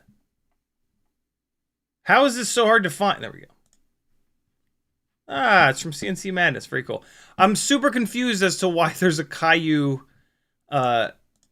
logo on the top of the camera mount. So this is by Spectrex FPV, it looks like. Very cool. Frame options are long versus short.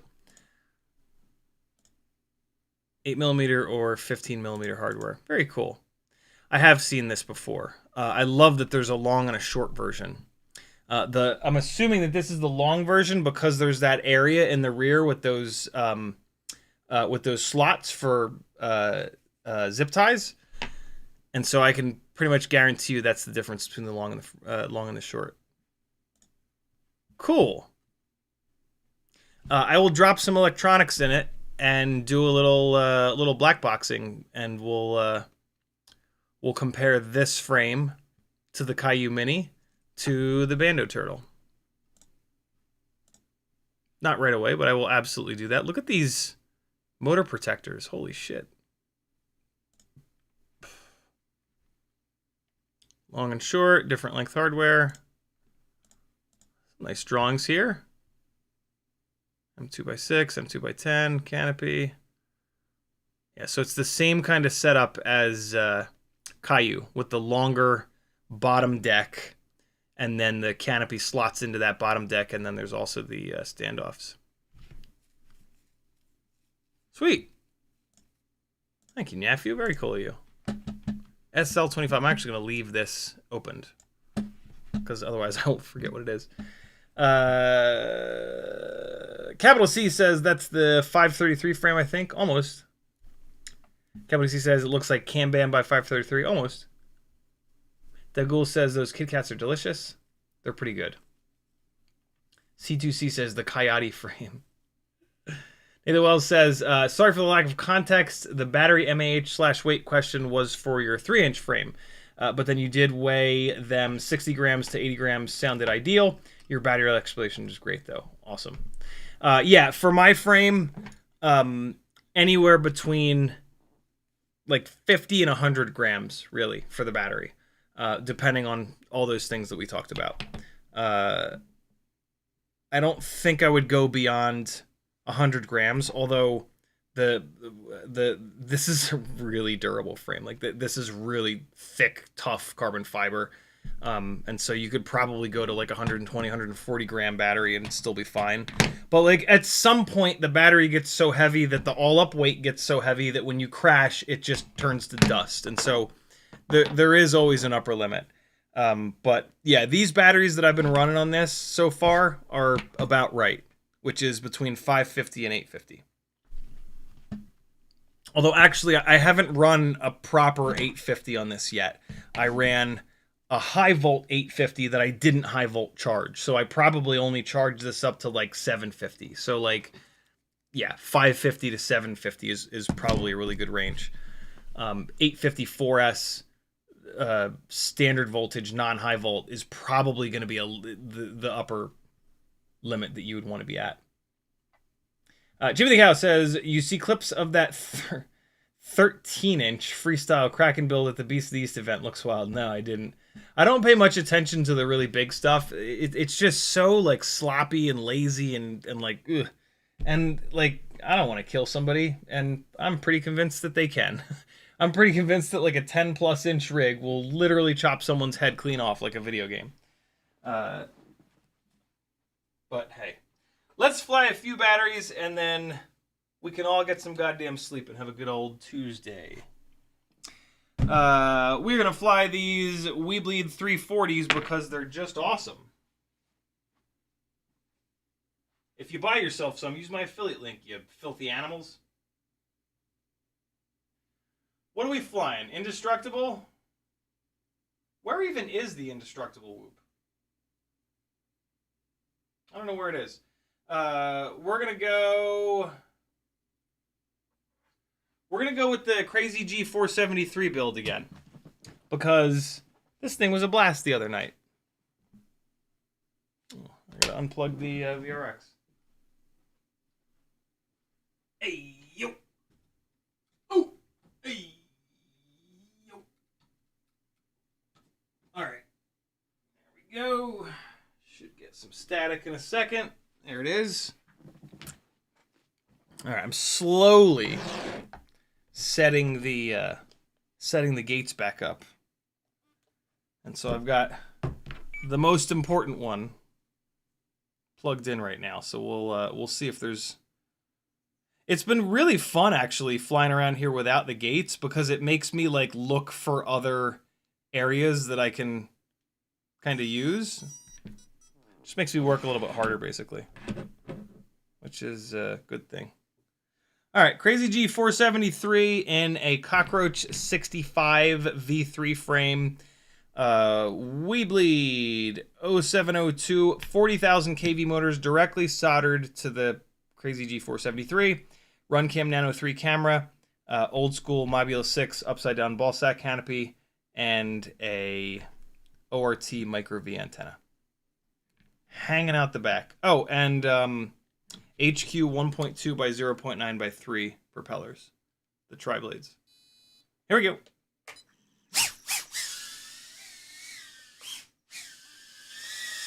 Oh my god. I closed my eyes on that one. I'm not even gonna lie.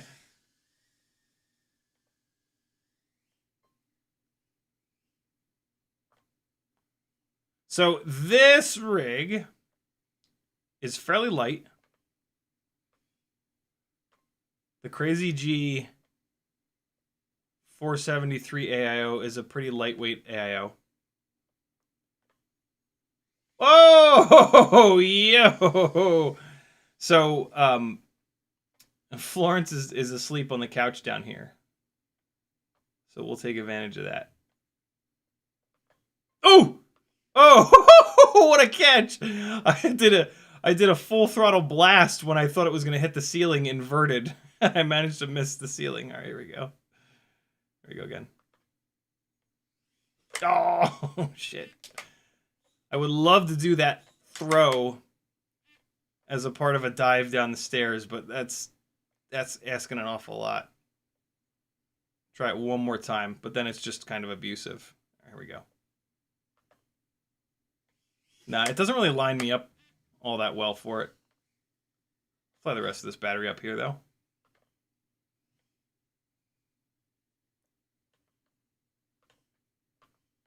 Get you some. Oh, God. Is there any food up here? What's there up here to eat? Anybody making anything that I can steal? No. Nothing. Oh, God. Ooh. Ooh. Oh, no, no. Oh, no. Oh, no. No. No. Not like this. I gotta walk up there. Fail.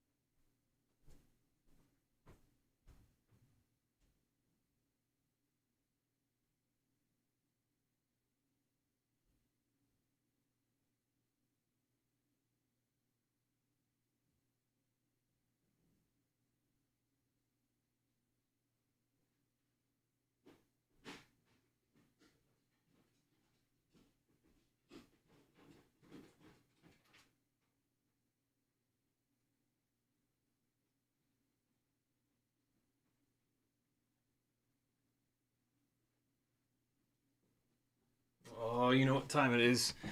It's fan time. Here we go. Oh, I don't have quite enough battery for this. What? We'll mess. Oh God, the fan is on destructo mode. Yeah, nope. I ain't playing with that. Ooh, Jesus. Oh, Daddy almost caught it in the face. Oh my God. I don't know. I didn't expect him to be there. That was sketchy. Sorry, little buddy.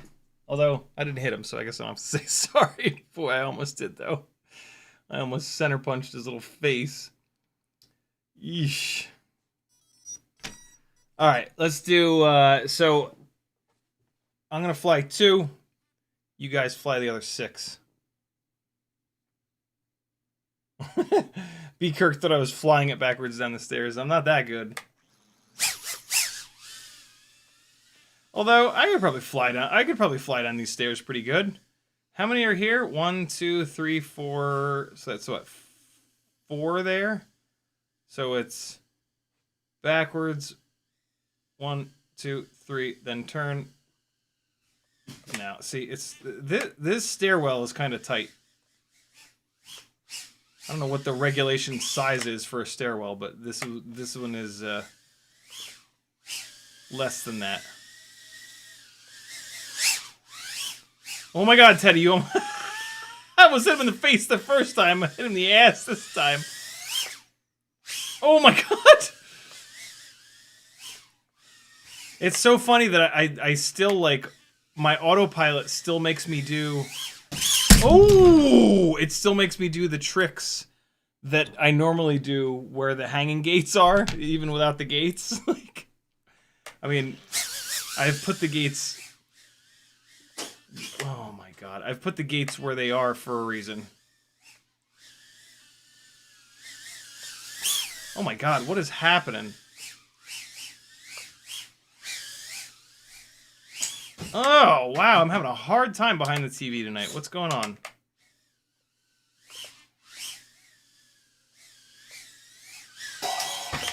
Yikes.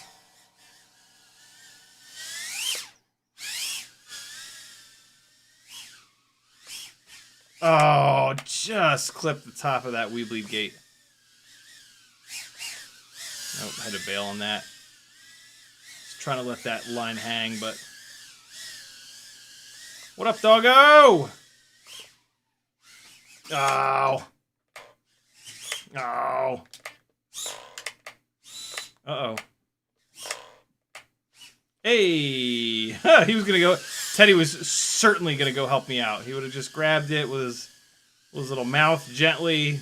Can you imagine? Can you imagine if I could teach this dog to do something of value?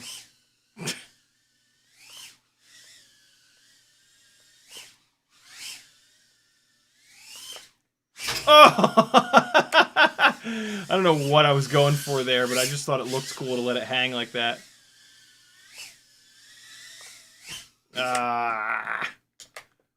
Tried to cut that really close. I'm gonna try to get those. I'm gonna try to get some custom length battery straps made. They're like aren't battery straps in the one very specific length that works super well for 4S850 mAh batteries. And so I'm gonna get some made from RJX with my logo on them. And so I've got all my big ass bag of battery straps out to figure out exactly what that length is. Like, what's the strap length? What's the Velcro length? All that jazz. There you go, friends. There's 2 quick batteries for you. You got to fly the other 4 or just fly a full 6 for today. If you fly 6 batteries a day, you will get way better as a pilot and you'll have a lot of fun. Do it every single day. Fly 6 batteries a day. That is how I've gotten to the point where I'm at, and I'm a half-decent pilot. I'm not the best. I'm not the worst. Somewhere in between. It's the only way, really. And if it's 6 Tiny Whoop batteries inside, you're going to get just as good as if you flew a bunch of 5-inch batteries, I promise you. Maybe even better, because, quite honestly, Tiny Whooping inside of the house is more difficult than blasting a 5-inch rig across a football field. Cool. So fly 6 a day. I did 2 for you. You can do the other 4 or do full 6, and away you go. Blitz says, great to see you fly again. Been working Uber for a while. Great to have you back, brother. Thanks for hanging, people. CiottiFPV.com is where you can support me. I rely on your support to keep doing as good of a job as I do on these live streams. The bigger we build this, the more stuff I can test. Hopefully, the more stuff I can tell you to not buy and waste your money on. $3 a month will get you onto my Discord, get you a lot of fun stuff. Full access, Patreon rather. Get you full access to my Discord, a private playlist on YouTube with, like, I've put 6 or 7 edits in there in the last week. Extended edits that are Patreon specific. There's all kinds of other really fun stuff in there. There's tech articles. There's Google Docs spreadsheets that I have loaded up with all kinds of information that you get access to as a patron. It's well worth 10 cents a day. If you have an extra $2 a month, you can do the $5 a month tier, and you'll get automatically entered into Tiny Whoop and Toothpick part giveaways every single month. First Monday of the month, we do those. You don't have to be on the live stream. Someday you'll just get a package in the mail with like $50 worth of Tiny Whoop stuff, and that paid for that extra $2 pretty quick, didn't it? So there you go. B Kirk says, are you doing iGal? I'm not. I can't keep up with it. I can't do edits that. I can't do edits every week like that. I have to focus on like the actual gigs that I get and these live streams and whatnot. You know, when you start doing something as a full-time job, as I did with this 5 years ago, you have to sacrifice some of the like fun stuff, and that sounds bad, but like it actually isn't, because everything you do is pretty fun. It might not be quite as fun, but like, you know, it's 90% as fun, and maybe some of the stuff that you end up doing is even more fun. For me, that's cinematic work. Doing these live broadcast gigs, short films, music videos, all the stuff that I get, you know, paid to fly. I enjoy them more than just going out and flying freestyle or like doing iGal or stuff like that. And that's like an extra ridiculous bonus that I didn't necessarily foresee, but I'm very happy is the case. So there are sacrifices for sure, but they are all well worth it. You know, this is the hardest I've ever worked and the most that I've ever worked, but it's the most rewarding work that I've ever done. The job that I had, that I got laid off from, right before I went full-time in this, was eventually, after a while, when I finally figured out what the company actually did, I was pretty horrified by that. And that was really tough. That made working there almost impossible, and that's when my mental health really took a beating. So yeah, glad to be out of that world. Not all desk jobs are like that, but an awful lot of them are, unfortunately. So thanks for hanging, people. I'll see you again on Friday at 7 o'clock. Is anybody in Austin? If there's anybody from Austin, message me. It's looking like I'm doing a gig in Austin at a observatory, not observatorium. The McDonald Observatory. It's looking like I'm gonna be hopefully if I'm not too expensive. Yeah, and the McDonald Observatory is in Austin. The closest airport is 3 hours away, so it's quoting this job out was a pain in the ass today, trying to find flights that got there in time, and then rental car and hotel, because I would love to do it all in one day, but it's just not realistic. But yeah, if anybody's in Austin, let me know. Message me somewhere. Be good, friends. I'll see you Friday. Here comes a little bit more of my frame bouncing around the neighborhood. If I can find it. Oh yeah. Here's some 4K. Here's some 4K of the CiottiFPV frame is the working title right now. This is the high pitch props. See you guys Friday.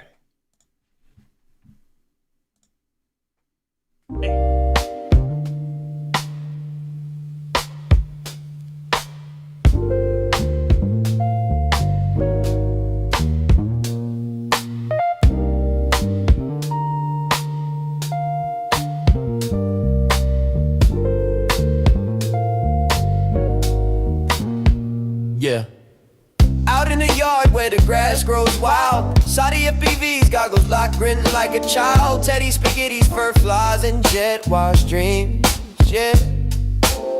Chasing small whoops like a dog possessed fiend. Eyes on a neon blur, hard in the chase. Bit fuzz and prop spin, all tangled in place. Yeah. Four-legged rebel with a rotor stir tail in the circus of the sky. They never fail.